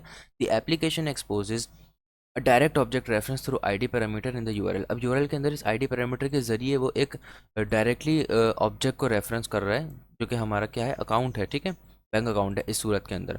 विच points to a specific accounts, जो कि एक स्पेसिफिक बैंक अकाउंट्स को पॉइंट कर रहा है। Since the application is not checking if the logged in user owns the referenced account। अब इसके अंदर प्रॉब्लम एक ये है, जो वेबसाइट की तरफ से मिसकन्फिगरेशन है, या इसके अंदर जो एक मसला है उसके कोड के अंदर, वो ये है कि वेबसाइट चेक नहीं कर रही कि ये बंदा जो 22222 अकाउंट नंबर वाली रिक्वेस्ट भेज के और उसका डाटा मुझसे मांग रहा है, क्या ये वही यूज़र है जिसने लॉगिन किया हुआ है इस अकाउंट के अंदर, या कोई और है, ठीक है। यहाँ पे क्या लिखा हुआ है, since the application is not checking, application check नहीं कर रही if the logged in user owns the referenced account. जो लॉग्ड इन यूज़र है या जो यूज़र लॉगिन हुआ हुआ है, वो ओन करता है उस रेफरेंस्ड अकाउंट को जो वो मांग रहा है। तो हम 111 को ओन करते हैं, 222 को ओन नहीं करते। तो वेबसाइट ये चेक ही नहीं कर रही कि कौन ओन करता है इसको, कौन नहीं कर रहा, ठीक है। लॉगिन यूज़र इसको ओन करता है या नहीं करता। तो हमने लॉगिन किया हुआ था 111 वाले से, लेकिन हमने एक्सेस किया 222 वाले को। अगर वेबसाइट में ये चीज़ होती कि वो चेक कर रही होती, तो वो कभी भी एक्सेस नहीं करने देती, लेकिन वल्नरेबिलिटी ही यही है कि वो चेक नहीं कर रही है। An attacker can get sensitive information. Attacker जो है सेंसिटिव इन्फॉर्मेशन ले सकता है वहाँ से from other users because the आइडर vulnerability. उस आइडर वल्नरेबिलिटी की मदद से दूसरे यूज़र्स की बैंक अकाउंट की इन्फॉर्मेशन वगैरह ले सकता है। अब बैंक अकाउंट की इन्फॉर्मेशन में सिर्फ यही थोड़ी होता है अकाउंट नंबर वगैरह, नेम एंड सेविंग्स, बहुत सारी डिटेल्स होती हैं, आपकी personal information, data, phone numbers, हो सकता है आपका गार्डियन का फ़ोन नंबर हो सकता है, आपके डिफरेंट अकाउंट्स हों, अब डिफरेंट अकाउंट पे जो ट्रांजेक्शन्स हुई हैं उनके डिफरेंट डाटा होगा। तो मतलब एक अकाउंट अगर कोई एक्सेस कर लिया तो उससे काफ़ी सारे अकाउंट्स की वो इन्फॉर्मेशन निकाल सकता है, और ये इन्फॉर्मेशन बहुत ज़्यादा खतरनाक हो सकती है अगर अटैकर के हाथ चढ़ जाए। Notice that the direct object references are not the problem, but rather that the application doesn't validate if the logged in user should have access to the requested account. यहाँ पे आप ये नोटिस करें कि जो डायरेक्ट ऑब्जेक्ट रेफरेंसेस हैं वो कोई एक प्रॉब्लम, वो अपने आप में ही एक प्रॉब्लम नहीं है, कि मतलब एक जो फंक्शनलिटी है कि डायरेक्टली एक आइडेंटिफायर से किसी ख़ास चीज़ को रेफ़र किया जा रहा है, इस सूरत के अंदर वो अकाउंट है, वो अपने आप में वो फंक्शन एक प्रॉब्लम नहीं है। प्रॉब्लम ये है कि वेब एप्लीकेशन वैलिडेट नहीं कर रही जो लॉग्ड इन यूज़र है, क्या उसको एक्सेस है इस अकाउंट का या नहीं। ठीक है, जैसे कि यहाँ पे बताया मैंने आपको, since the application is not checking, website ये चेक नहीं कर रही कि जो लॉग्ड इन यूज़र है क्या उसका ये अकाउंट है या नहीं। यहाँ पे ये चीज़ बता रहे हैं कि प्रॉब्लम ये नहीं है कि आईडी से वो उस चीज़ को डिनोट कर रहा है या आईडी से उस चीज़ को पॉइंट कर रहा है, ये तो एक फंक्शन हुआ। प्रॉब्लम ये है कि वेब एप्लीकेशन जो है वो ये वैलिडेट नहीं कर रही कि क्या लॉग्ड इन यूज़र के पास इस अकाउंट का एक्सेस है या नहीं। ठीक है, वो चेक ही नहीं कर रही, तभी उसने हमें 222 का दे दिया। अगर हम यहाँ पे 33 लिखें तो किसी और अकाउंट का एक्सेस मिल जाएगा, अगर 44 लिखें तो किसी और अकाउंट का एक्सेस मिल जाएगा।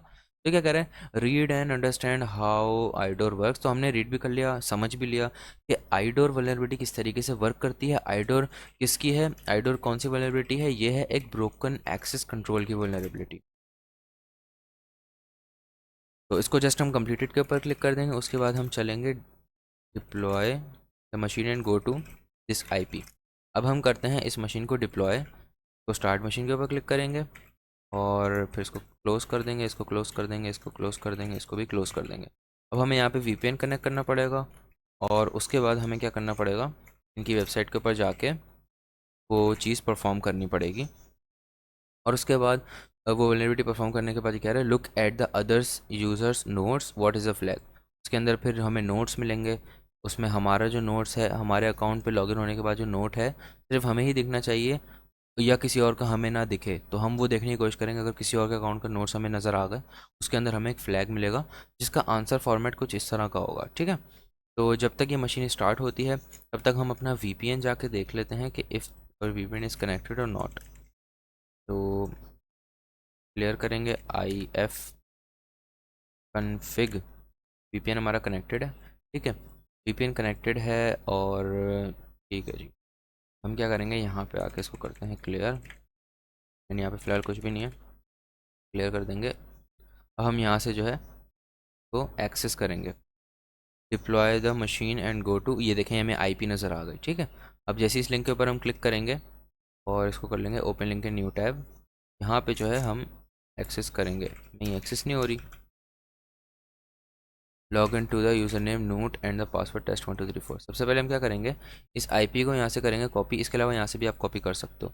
कॉपी करने के बाद हम एक कमांड होती है पिंग कमांड, उसको यूज़ करेंगे, उससे हमें पता चल जाएगा कि हम इस वेबसाइट को एक्सेस कर पा रहे हैं, क्या ये वेबसाइट एक्सेसिबल है भी हमारे उससे या नहीं। तो यहाँ पे आप देखो पिंग कमांड से ट्रैफिक जा रहा है और आ रहा है। ये पिंग क्या होता है, एक पैकेट्स भेजता है छोटे छोटे, और उसके ज़रिए हमें इसका रिस्पॉन्स यहाँ पे आ रहा है, तो ये मतलब एक्सेसिबल है। क्लियर करेंगे इसको, एंड अब हम दोबारा से काम करेंगे, इसको साइट को एक्सेस करेंगे। यहाँ पे हम जाते हैं http:// एंड इस साइट को एक्सेस करने की कोशिश करेंगे। तो यहाँ पे आप देख सकते हो ये वाली वेबसाइट एक्सेस हो रही है, अगर वीपीएन डिस्कनेक्ट कर दें तो ये एक्सेस नहीं होगा। ठीक है, सो अब हमें यहाँ पे क्या करना है, सबसे पहले हमने एक्सेस कर लिया, फिर क्या करें, log in with the user name नूट एंड test123। तो जाके लॉगिन करते हैं ज़रा, NOOT note and test1234 login करा हमने, एंड यहाँ पे देख सकते हो आपने इसने लॉगिन करके दे दिया। इसको नेवर कर देते हैं, सेव करने की ज़रूरत नहीं है। Things to buy from the store, तो ये हमारे नोट्स हैं। ठीक है जी, ये हमारे नोट्स हमें नज़र आ रहे हैं, THM नोट सर्वर, ये हमारा नोट्स है जो यहाँ पे नज़र आ रहे हैं हमें। तो हमने इसको एक्सेस कर लिया, लॉगिन भी कर लिया। उसके बाद ये कह रहा है look at the other users note, हमने वहाँ पे क्या चीज़ सीखी थी कि हमें यूआरएल के अंदर कुछ इस तरह का नज़र आएगा, पैरामीटर और उसकी आईडी वगैरह को चेंज करके इस तरह के जो नंबरिंग होगी, या उस ऑब्जेक्ट को जिससे वो एक किसी ख़ास ऑब्जेक्ट को एक आइडेंटिफायर को चेंज करना होगा जिससे किसी ख़ास ऑब्जेक्ट को वो रेफ़र कर रहा होगा।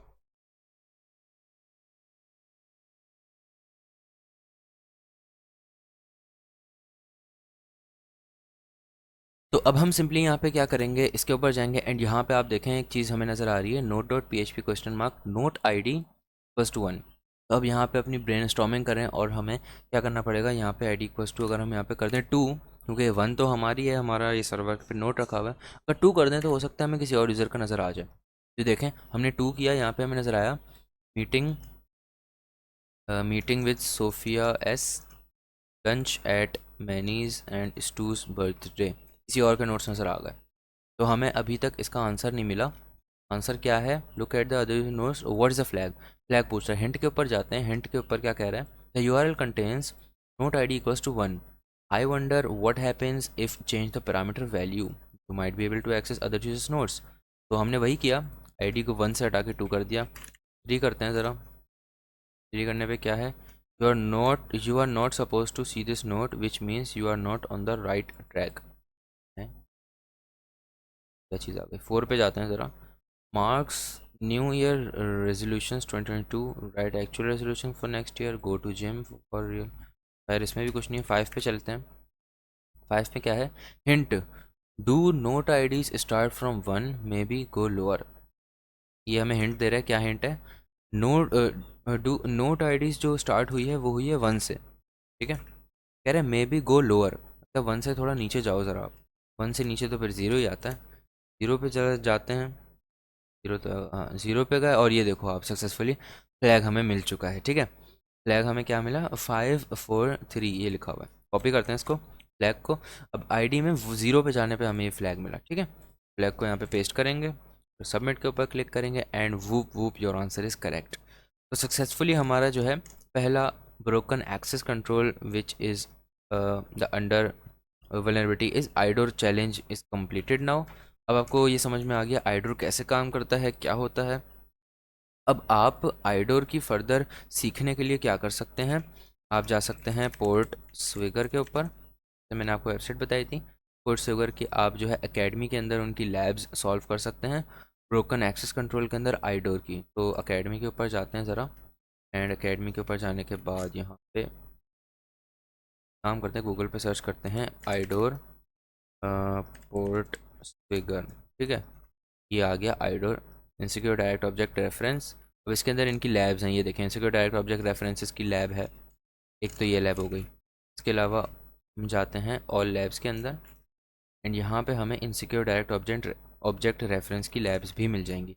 सिक्वल आ गया, कंट्रोल एफ, आइडोर करते हैं ज़रा, यहाँ आ रहा इनसिक्योर, ये देखें इनसिक्योर डायरेक्ट ऑब्जेक्ट रेफरेंस, ये किसके नीचे है, ये है एक्सेस कंट्रोल वल्नरेबिलिटीज़ के नीचे है, मतलब ये ब्रोकन एक्सेस कंट्रोल में एक वल्नरेबिलिटी है। इसके अलावा ये डिफरेंट है, user role control by request parameter, user ID control user ID, ये वही आईडी के पैरामीटर्स वगैरह हैं, यूज़र बेस्ड है। और ये देखो आप कितनी सारी वल्नरेबिलिटीज़ की लैब्स हैं यहाँ पे, तो आप सॉल्व करो। अगर कुछ समझना है तो सबसे पहले तो आप जाओ यूट्यूब के ऊपर एंड वीडियोज़ को सर्च कर लो। इसके अलावा मैं हर उसके नीचे जो है लैब के नीचे इसकी एक वीडियो भी दी गई होती है, क्योंकि एक चैनल है शायद इंटीग्रिटी, वो सॉल्व करके दे देते हैं। यहाँ पे सॉल्यूशन में जाते हैं, कम्युनिटी सॉल्यूशंस में जाओ और यहाँ पे देखो आपको एक वीडियो मिल गई, 2 वीडियो मिल गई, तो इसमें इसका सॉल्यूशन भी बताया गया है कि इस लैब को सॉल्व करने का क्या तरीका है। तो हर लैब का आपको मिल जाएगा, ये बहुत ज़्यादा पॉपुलर है एंड इसकी सारी लैब्स के सॉल्यूशन यूट्यूब पे पड़े हुए हैं। तो पोर्ट से अगर पे जाकर आप इस तरीके से कर सकते हो। अब ये वाला तो हमारा हो गया चैलेंज सॉल्व। अब बढ़ते हैं अपनी नेक्स्ट वल्नरेबिलिटी के ऊपर विच इज़ क्रिप्टोग्राफिक फेलियर्स। हमने क्रिप्टोग्राफी में पढ़ा था कि क्रिप्टोग्राफी क्या होती है, हैशिंग एंड इनकोडिंग वगैरह वो पढ़ी थी, कि क्रिप्टोग्राफी एक ऐसी प्रैक्टिस होती है जिससे एक डाटा को उसको इनकोड करके कैसे फॉर्मेट में करके सेव किया जाता है या ट्रैवल करवाया जाता है थ्रू इंटरनेट के, जिससे कोई उसको रीड ना कर पाए एंड उसकी इंक्रिप्शन डिक्रिप्शन की होती है। सिमेट्रिक एंड एसिमेट्रिक क्रिप्टोग्राफी हमने पढ़ी थी।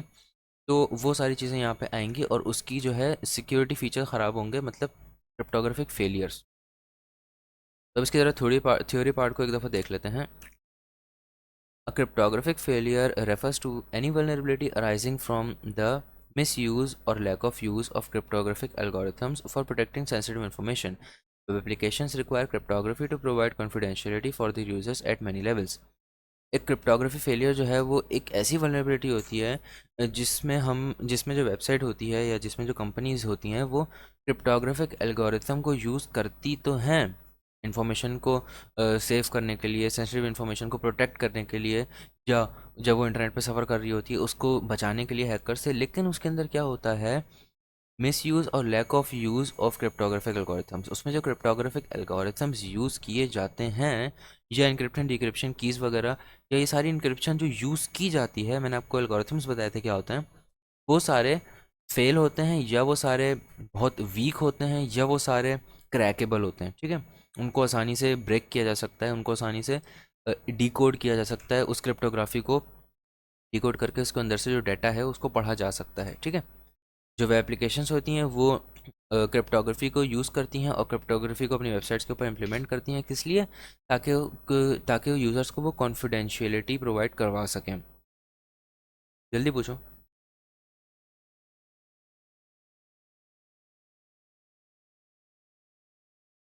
तो वेबसाइट्स जो होती हैं वो अपने यूज़र्स को कॉन्फिडेंशियलिटी प्रोवाइड करवाने के लिए, अब कॉन्फिडेंशियलिटी क्या होती है कि जो हमारा डाटा है उसको वही एक्सेस करे जिसको एक्सेस करने की इजाज़त है। ठीक है, अब रास्ते के अंदर या अगर डाटा सेव हुआ हुआ है कहीं पे, उसमें क्रिप्टोग्राफिक फेलियर्स हैं तो उसकी क्रिप्टोग्राफी को ब्रेक करके या उसको डिकोड करके देखा जा सकता है इसमें क्या है, जबकि ऐसा नहीं होना चाहिए, उसकी क्रिप्टोग्राफी को मजबूत होना चाहिए। ठीक है, for the users at many levels, different levels के ऊपर क्रिप्टोग्राफी, डिफरेंट लेवल्स के ऊपर कॉन्फिडेंशियलिटी प्रोवाइड करती हैं वेब एप्लीकेशंस।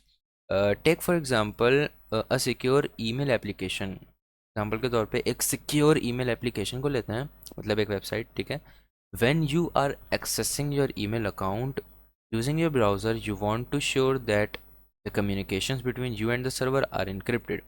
जब हम अपनी ईमेल अकाउंट को अपने ब्राउज़र से एक्सेस करेंगे तो हमें इस बात का यकीन होना चाहिए, you want to be sure that, हमें इस बात के ऊपर पूरा भरोसा होना चाहिए, यकीन होना चाहिए कि हमारी जो कम्युनिकेशन सर्वर और ब्राउज़र के दरमियान हो रही है, मतलब मैं सर्वर से जो बात कर रहा हूँ ये पूरी कम्युनिकेशन इनक्रिप्टेड है, सर्वर टू मी या मी टू सर्वर, पूरी इनक्रिप्टेड होनी चाहिए। That way any eavesdropping trying to capture your network packets won't be able to recover the content of your email address. इसमें होना क्या चाहिए कि जो भी हमारे उस कम्युनिकेशन को देख रहा होगा हैकर वगैरह, हो सकता है MITM करके वो बैठ गया हो बीच के अंदर, हमें पता ना हो, trying to capture your network packets, और हमारे नेटवर्क पैकेट्स को कैप्चर करने की कोशिश कर रहा होगा, उसको दोबारा से won't be able to recover the content of your email address, मतलब ईमेल एड्रेस का जो कंटेंट है वो सारा इनक्रिप्ट होकर जा रहा है, क्रिप्टोग्राफी का यूज़ हो रहा है, इनक्रिप्टेड है वो सारा, तो उसको वो देखना नहीं चाहिए। When we encrypt the network traffic between the client and the server, we usually refer to this as encrypting data in transit. जब हम encrypt करते हैं डाटा को या नेटवर्क ट्रैफिक को between the client and the server, client और server के बीच में जो कम्युनिकेशन होती है उस पूरे डाटा को, मैं यहाँ पे आपको एक तस्वीर बना के दिखाता हूँ, ये हम क्लाइंट हैं। ठीक है, ये हम हैं क्लाइंट। ठीक है,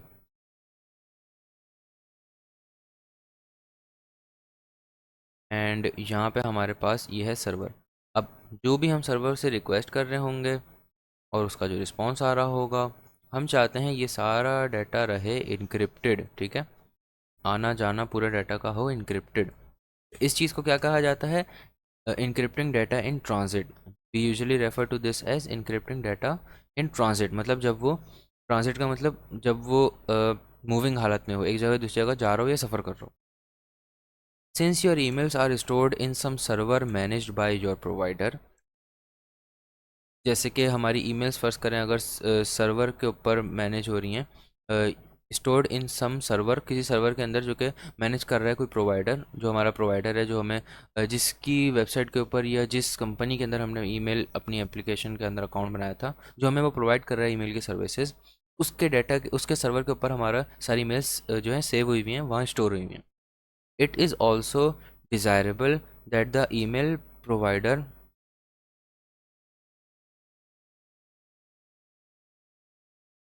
it is also desirable that the email provider can't read their client emails.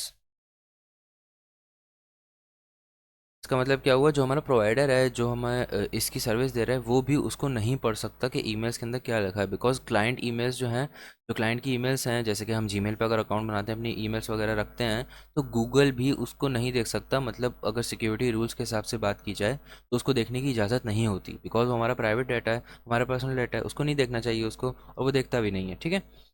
To this end, your emails might also be encrypted when stored on the servers. This is referred to as encrypting data at rest. अब यहाँ पे जो हमारा सारा data store होता है servers के ऊपर, वो सारा इनक्रिप्टेड हालत में होता है, वहाँ क्रिप्टोग्राफी को अप्लाई किया जाता है, एंड वो इनक्रिप्टेड हालत में होता है। अगर वो डाटा किसी को वहाँ मिल जाए तो वो इनक्रिप्टेड फॉर्म में होगा, और उसको ह्यूमन रीडेबल फॉर्मेट में वो नहीं होगा, वो ASCII टेक्स्ट के अंदर नहीं होगा, बल्कि इसको छोड़ें, वो प्लेन टेक्स्ट में नहीं होगा, ठीक है।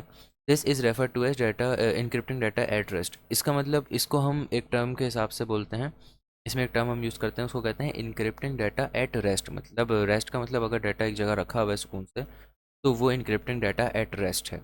और अगर डाटा ट्रांसफ़र हो रहा है एक जगह से दूसरी जगह, तो इनक्रिप्टिंग डाटा इन ट्रांजिट। अच्छा, अब बात करते हैं cryptographic failures often and up in web applications accidentally divulging sensitive data. This is often data directly linked to customer, for example, names, date of birth, financial information, but it could also be more technical information such as username and password.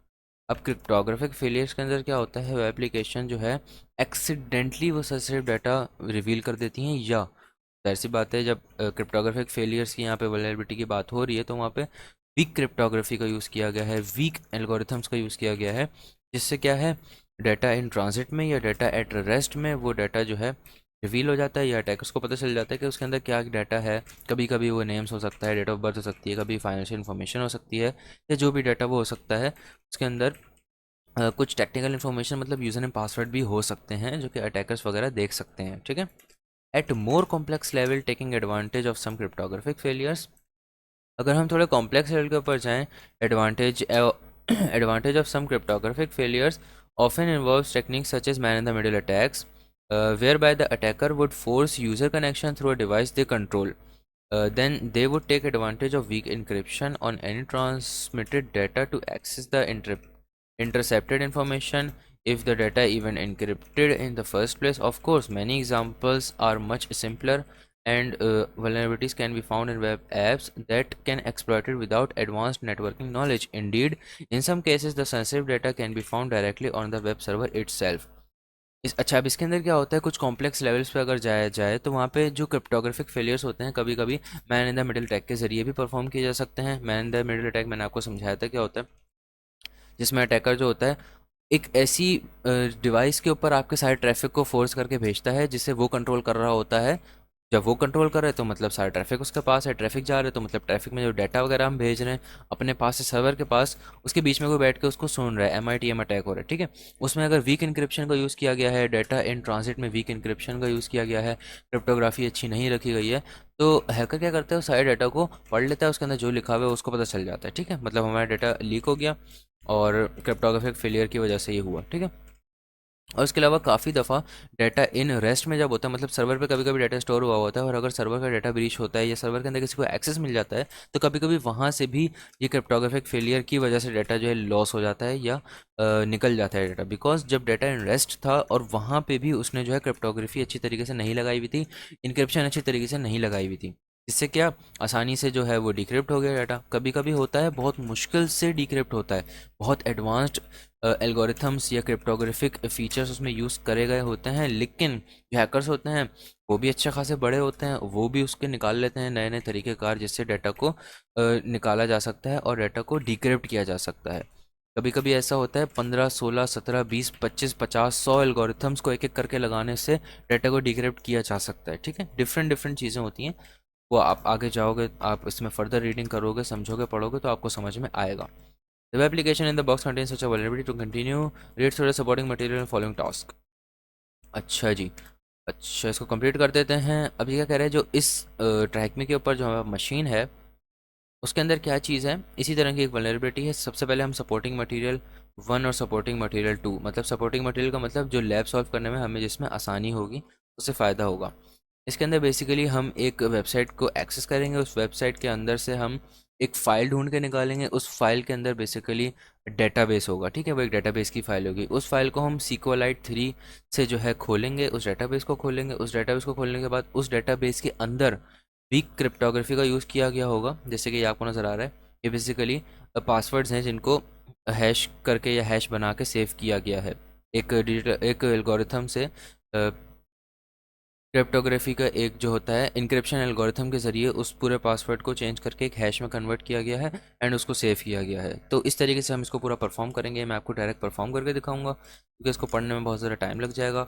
उसके बाद उस hash को हम इस तरीके से decrypt करके उसका इस तरीके से हम यहाँ पासवर्ड निकाल लेंगे, और जब हम पासवर्ड निकाल लेंगे तो हम एडमिन से लॉगिन हो जाएंगे, या जो पासवर्ड जिसका हमें मिला होगा वो हो सकता है डायरेक्ट एडमिन का ही हमें मिल जाए। सबसे पहले हम क्या करेंगे कि हमारे पास एक चीज़ आ रही है एक्सपायर्स इन 39 मिनट्स, तो इसको ऐड 1 आवर के ऊपर क्लिक कर देंगे तो यहाँ पे हमारा 1 घंटा ऐड हो जाएगा। अभी हो गया 1 घंटा 40 मिनट के करीब, ठीक है। अब हम क्या करेंगे, क्रिप्टोग्राफिक फेलियर्स वाली साइट को एक्सेस करेंगे। तो इसको न्यू टैब में हमने ओपन किया और यहाँ पे हमारे पास एक वल्नरेबल वेबसाइट जो कि ट्रैकमी के सर्वर्स के ऊपर है और इनके VPN की वजह से हमें वो शो हो रही है। ये बेसिकली एक डेमो वेबसाइट है, इसके ऊपर हम टेस्टिंग कर सकते हैं और अपनी हैकिंग परफॉर्म कर सकते हैं। अब हमने सिंपली करना क्या है, it's now the time to put what you have learn into practice. अब ये वो टाइम है जिसमें हमने जो भी प्रैक्टिस करी है, जो भी पढ़ा है ऊपर क्रिप्टोग्राफिक फेलियर्स के बारे में, for this challenge connect to the, उसको अब प्रैक्टिस करनी है और उससे अब हमने एक्चुअल हैंड्स ऑन प्रैक्टिस करके लैब सॉल्व करके उसकी हैकिंग वगैरह करनी है। तो ये क्या करें, connect to web application at this. अच्छा, इस वेब एप्लीकेशन के ऊपर अगर हम जाएंगे तो यहाँ पे जैसे कि आप देख सकते हैं कॉलन के बाद 81 लिखा हुआ है। अब ये बेसिकली क्या होता है, ये हमारा पोर्ट नंबर होता है। अगर उसको हटा देंगे तो हम उस पुरानी वाली वेबसाइट को ही विजिट करेंगे जो कि पोर्ट नंबर 80 के ऊपर हमारे पास है, बिकॉज HTTP के ऊपर है और HTTP की जो डिफ़ॉल्ट पोर्ट होती है वो पोर्ट नंबर 80 होती है, ठीक है, जो डिफ़ॉल्ट पोर्ट होती है। हो सकता है इन्होंने कोई और लगाई हुई हो, तो हम एक्सेस करेंगे 81 पोर्ट पे जो हमने एक्सेस करी थी। और यहाँ पे इनकी एक दूसरी वेब ऐप चल रही है, इसका मतलब इसका इसका यहाँ पे क्या लिखा हुआ है, welcome to sense and sensitivity. इस तरह की इनकी वेबसाइट है। सबसे पहले थोड़ा इसको पढ़ लेते हैं। You are in the research the future world number all thing we have startup organisation based in टोपो।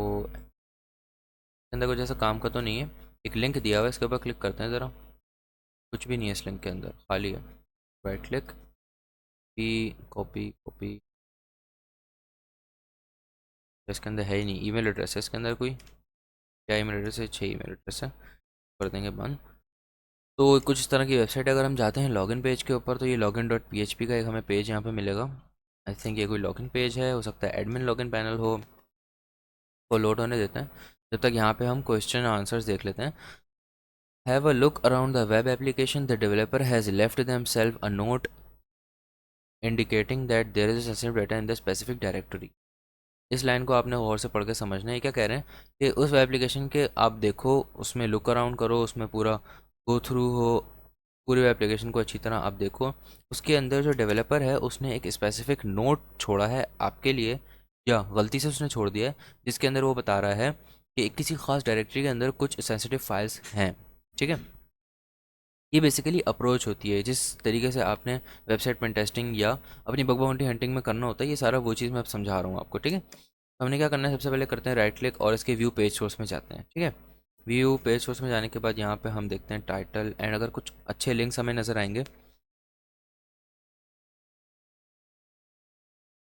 तो उसको हम यहाँ पे देख लेंगे। सबसे पहले इधर है login.php, ये तो हम खोल के देख चुके हैं, एक लॉगिन पेज है। और यहाँ पे एक इमेज हमें नज़र आ रही है। इस इमेज को अगर हम खोलें तो ये बेसिकली एक इमेज है पूरी। बंद कर देते हैं फ़िलहाल। और इधर आगे क्या है, ये तो वही पूरी लाइंस लिखी हुई हैं जो कि राइडर के वहाँ लिखी हुई थी हमारे पेज के ऊपर। अब हम क्या करेंगे, व्यू पेज सोर्स बंद कर देंगे और लॉगिन पेज के ऊपर जाके, और लॉगिन पेज का अब ज़रा पेज सोर्स हम देख, ठीक है।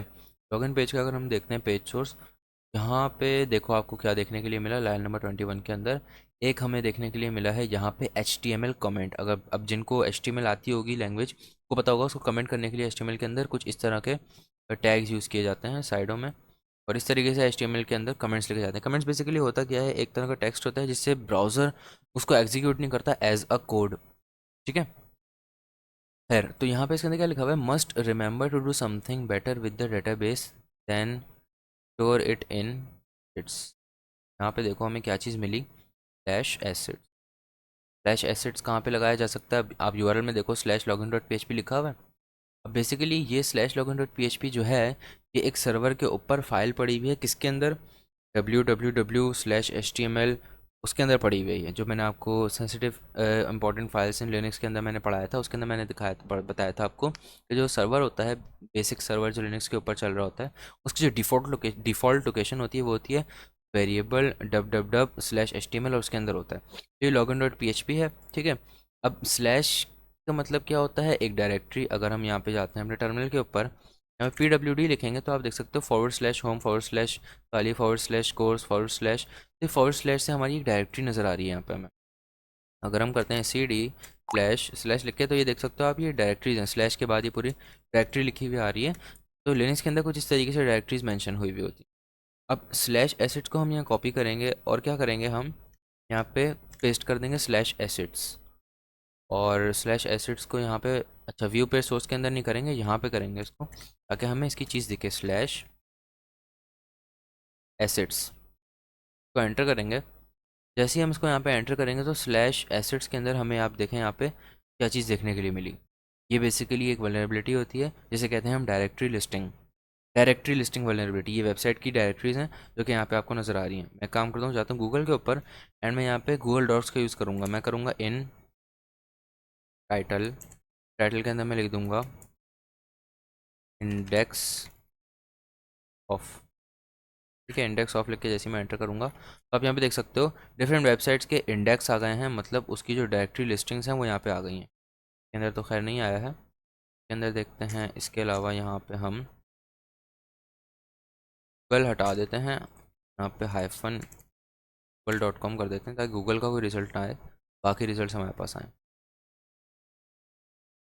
यहाँ पे हम कर देते हैं साइट direct.com, एंड यहाँ से हम हटा देते हैं गूगल, ठीक है। गूगल का आपको रिजल्ट नहीं आएगा, तो यहाँ पे इंडेक्स ऑफ download.nvidia.com, यहाँ पे आप देख सकते हो इसकी डायरेक्टरी लिस्टिंग हो रही है। अब कभी कभी तो ये वल्नरेबिलिटी होती है और कभी कभी नहीं होती है। अभी देखो डायरेक्टरी के अंदर गया, इतनी सारी और डायरेक्टरी आ गई, इसके अंदर जाऊँगा एक और डायरेक्टरी आ गई, latest.txt एक फाइल है, टी को खोला तो इस टी के अंदर जो लिखा हुआ है वो आ गया। तो ये बेसिकली डायरेक्टरी लिस्टिंग होता है, ठीक है।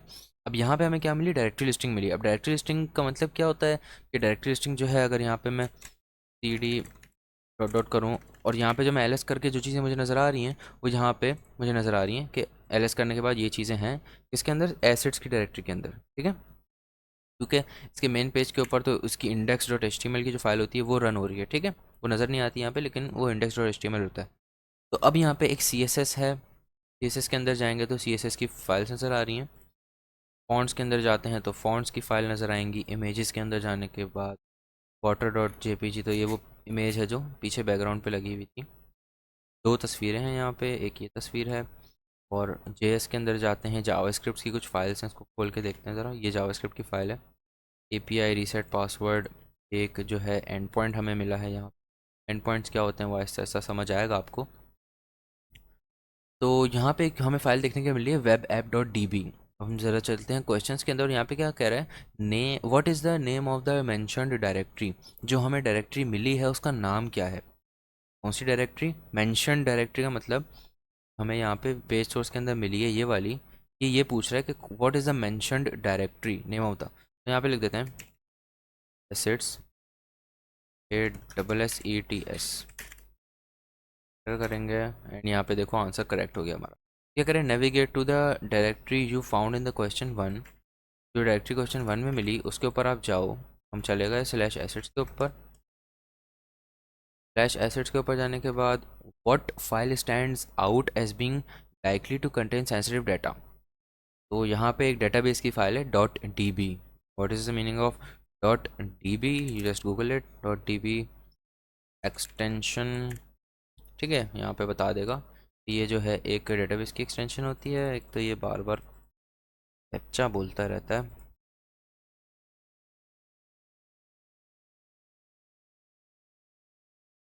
ये हो गया कैप्चा कंप्लीट, एंड क्या कर रहा है, file extension dB kind of database, ठीक है। इट्स अ .db एक्सटेंशन, मतलब ये एक डेटाबेस होता है। DB extension of a program to indicate storing information structure database format, तो ये होता है डेटाबेस फॉर्मेट। ठीक है जी। यहाँ पे हमें ये बता रहे हैं SQLite 3 से ये खुल जाता है। तो इसको बैक जाते हैं। तो अगर हम इस फाइल के ऊपर क्लिक करते हैं तो ये फाइल तो डाउनलोड हो गई हमारे पीसी के अंदर।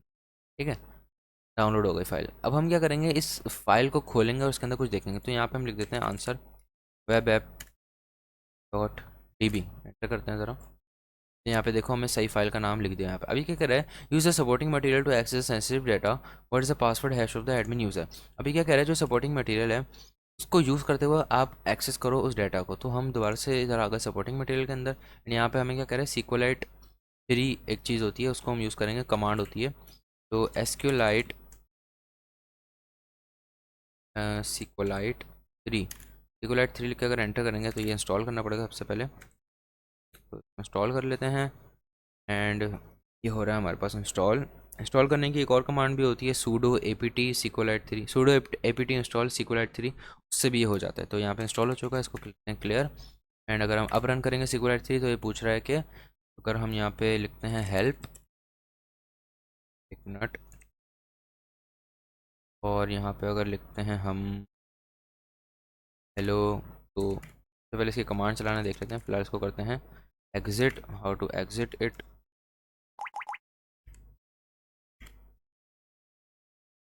एग्जिट अगर हम लिखते हैं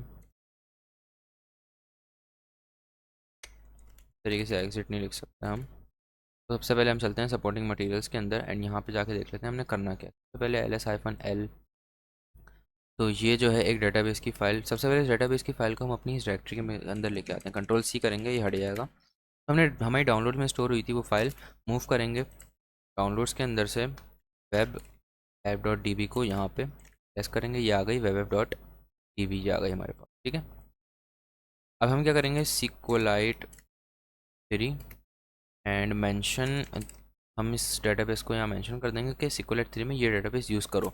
एंटर करेंगे तो ये क्या कह रहा है, SQLite 3 क्या कह रहा है, dot help for usages hints. हम यहाँ पे रन करते हैं डॉट हेल्प। अब ये देखो यहाँ पे इसने हमें सारी कमांड्स बता दी जो हम इसके अंदर चला सकते हैं। कौन कौन सी कमांड्स हैं, ये खासी कमांड्स हैं, बैकअप है, clone and databases, list of databases, dump, echo, excel. तो हम सबसे पहले रन करते हैं डॉट डेटाबेसेस। यहाँ पे हमारे पास एक डेटाबेस ने बता दिया which we have read and write permission which is webapp.db, और ये इसका पूरा उसने पाथ बता दिया। ठीक है, अब हम क्या करेंगे, इस फाइल को खोलेंगे। खोलने के लिए क्या करेंगे, render database contents as SQL database, database list of change SQLite database config options DB info show status information. अच्छा फिर DB इन्फो करते हैं, डॉट DB इन्फो, क्या कह रहा है, नो सच टेबल। अच्छा DB इन्फो करके हमें जो है डेटाबेस का नाम भी लिखना है, web app dot DB, enter करते हैं ज़रा। No such table SQLite database page. Okay, चलते हैं ज़रा सपोर्टिंग मटेरियल्स के ऊपर एंड यहाँ पे हमें क्या चीज़ बता रहा है ये, SQLite 3 डेटाबेस नेम, ये हमने कमांड रन कर दिया, हमें वो भी हो गया। अब हम क्या करेंगे, डॉट टेबल्स की कमांड रन करेंगे। इधर है डॉट टेबल्स की कमांड, ABC PQRS, ये देखें डॉट टेबल्स की कमांड है, लिस्ट टेबल्स। ठीक है जी, डॉट टेबल्स अगर रन करते हैं तो इसने टेबल्स बता दिए। टेबल्स है, एक है सेशंस टेबल और एक है यूजर्स टेबल। ठीक है, दो टेबल्स हमें मिल गए। टेबल्स की हमने रन कर दी कमांड, वेयर इट इज़, ये टेबल्स की कमांड रन कर दी। अब टेबल्स के अगर हम लिखें डॉट टेबल्स और टेबल का नेम लिख दें, एक है फर्स्ट करें यूज़र्स नेम से, तो टेबल्स हमने यूज़र्स लिखा। अब हमें यहाँ पे रन करेगी डॉट डंप यूज़र्स। जब हम डंप करेंगे यूज़र्स को तो इसके अंदर ये देखें पूरी वैल्यूज़ लिखी हुई आ गई हैं। ठीक है, ये जो हमारा उस डेटाबेस के अंदर डाटा है वो यहाँ पे लिखा हुआ आ गया। ठीक है, अब हम सबसे पहले क्या देखेंगे कि इसके अंदर जो पासवर्ड हैशेस होंगे वो कौन से होंगे। यूज़र्स तो नज़र आ रहे हैं, एक है एडमिन यूज़र, एक है बॉब यूज़र, एक है एलिस यूज़र। अब यहाँ पे एक राइट साइड पे हमें दिख रही है कुछ रैंडम स्ट्रिंग एंड एक लेफ्ट साइड पे, हमें पता कैसे चलेगा इसमें से कौन सा पासवर्ड है। तो पता चलाने के लिए यहाँ पे हमारे पास एक चीज़ होती है, SQLite, ये हो गया हमारा। उसके बाद हम क्या यूज़ करेंगे, pragma table info and customers, table info देखेंगे। यहाँ पे यूज़ करेंगे pragma table info. Table info के अंदर लिखेंगे यूज़र्स, आई थिंक ऐसी कुछ कमांड थी, टेबल इन्फो। और हमारा यहाँ पे हमारे अपना टेबल का नेम लिखना है यहाँ पे। एंड उसके बाद हमें जो है इसको रन करना है। एक मिनट को रन करेंगे। क्या कह रहा है? अच्छा, प्राग्मा लिखना है, ठीक है। प्राग्मा लिखा हमने। क्या है उसका? Pragma table info. इसको जस्ट कॉपी कर लेते हैं यहाँ से and control shift V। I think मैं डॉट लगा रहा था। यूज़र्स लिख के एंटर करेंगे तो यहाँ पे देख सकते हो आप। तो पहले इसको काम करेंगे, क्लियर करने के बाद अब रन करेंगे। यहाँ पे जो हमें चीज़ नज़र आ रही है वो क्या नज़र आ रही है कि जो हमारा टेबल है उसके अंदर जो पहले कॉलम है उसके अंदर जो है सीरियल नंबर्स हैं, ठीक है। दूसरे कॉलम जो है यूज़र आईडी है, और ये हमारी यूज़र आईडी यहाँ पे लिखी हुई है।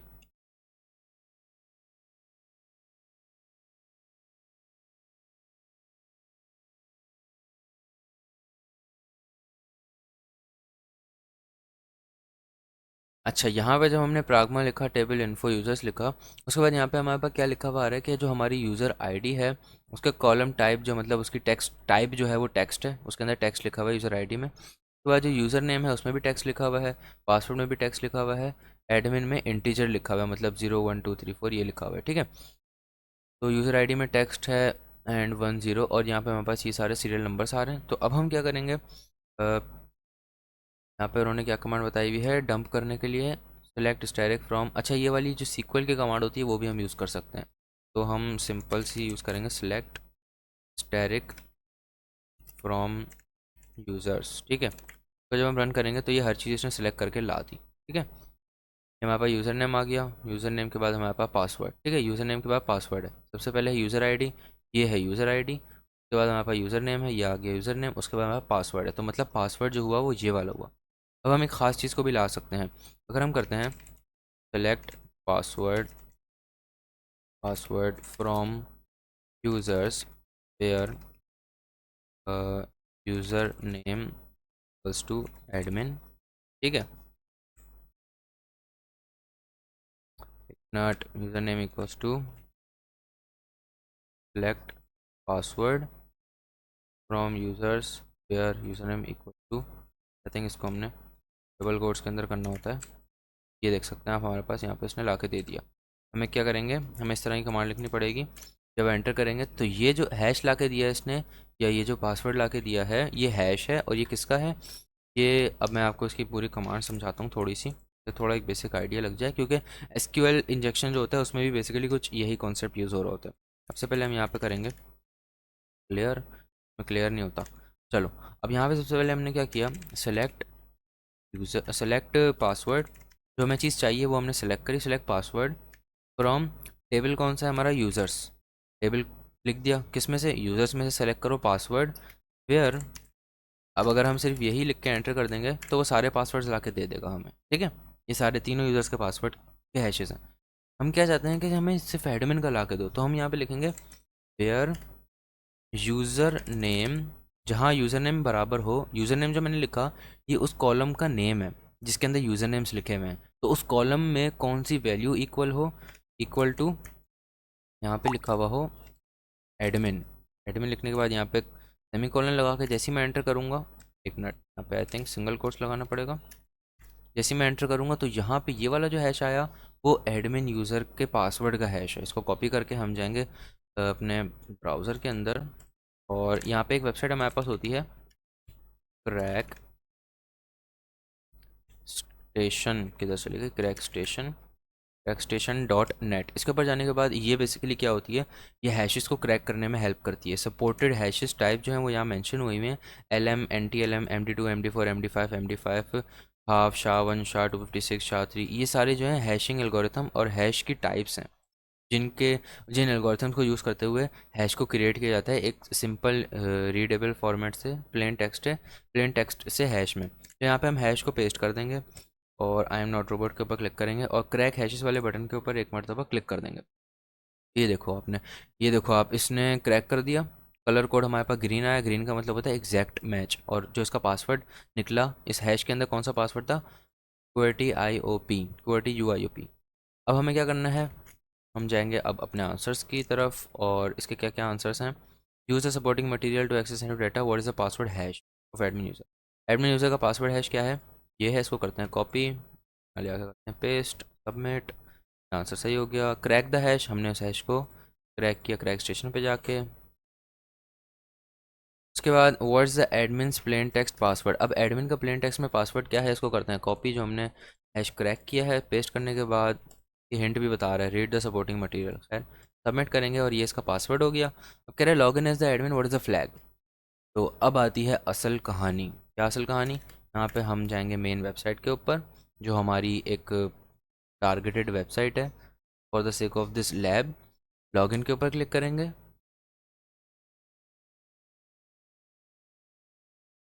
लॉगिन के ऊपर जाने के बाद यहाँ पे हम लिखेंगे एडमिन, जो कि हमारा यूज़र नेम था। उसका पासवर्ड जो आया वो ये आया, QWERTY। अब लॉगिन के ऊपर जैसे क्लिक करेंगे ना, तो आप ये देखो लॉगिन हो गया, एज अ एडमिन लॉगिन हो गया। क्या करते हैं, नेवर। एडमिन यूज़र पे लॉगिन हो गया। आप ये देखो यहाँ पे यूज़र को डिलीट करने का ऑप्शन है, किसी यूज़र को डिलीट कर सकते हैं, किसी यूज़र का हम पासवर्ड भी रीसेट कर सकते हैं, ठीक है।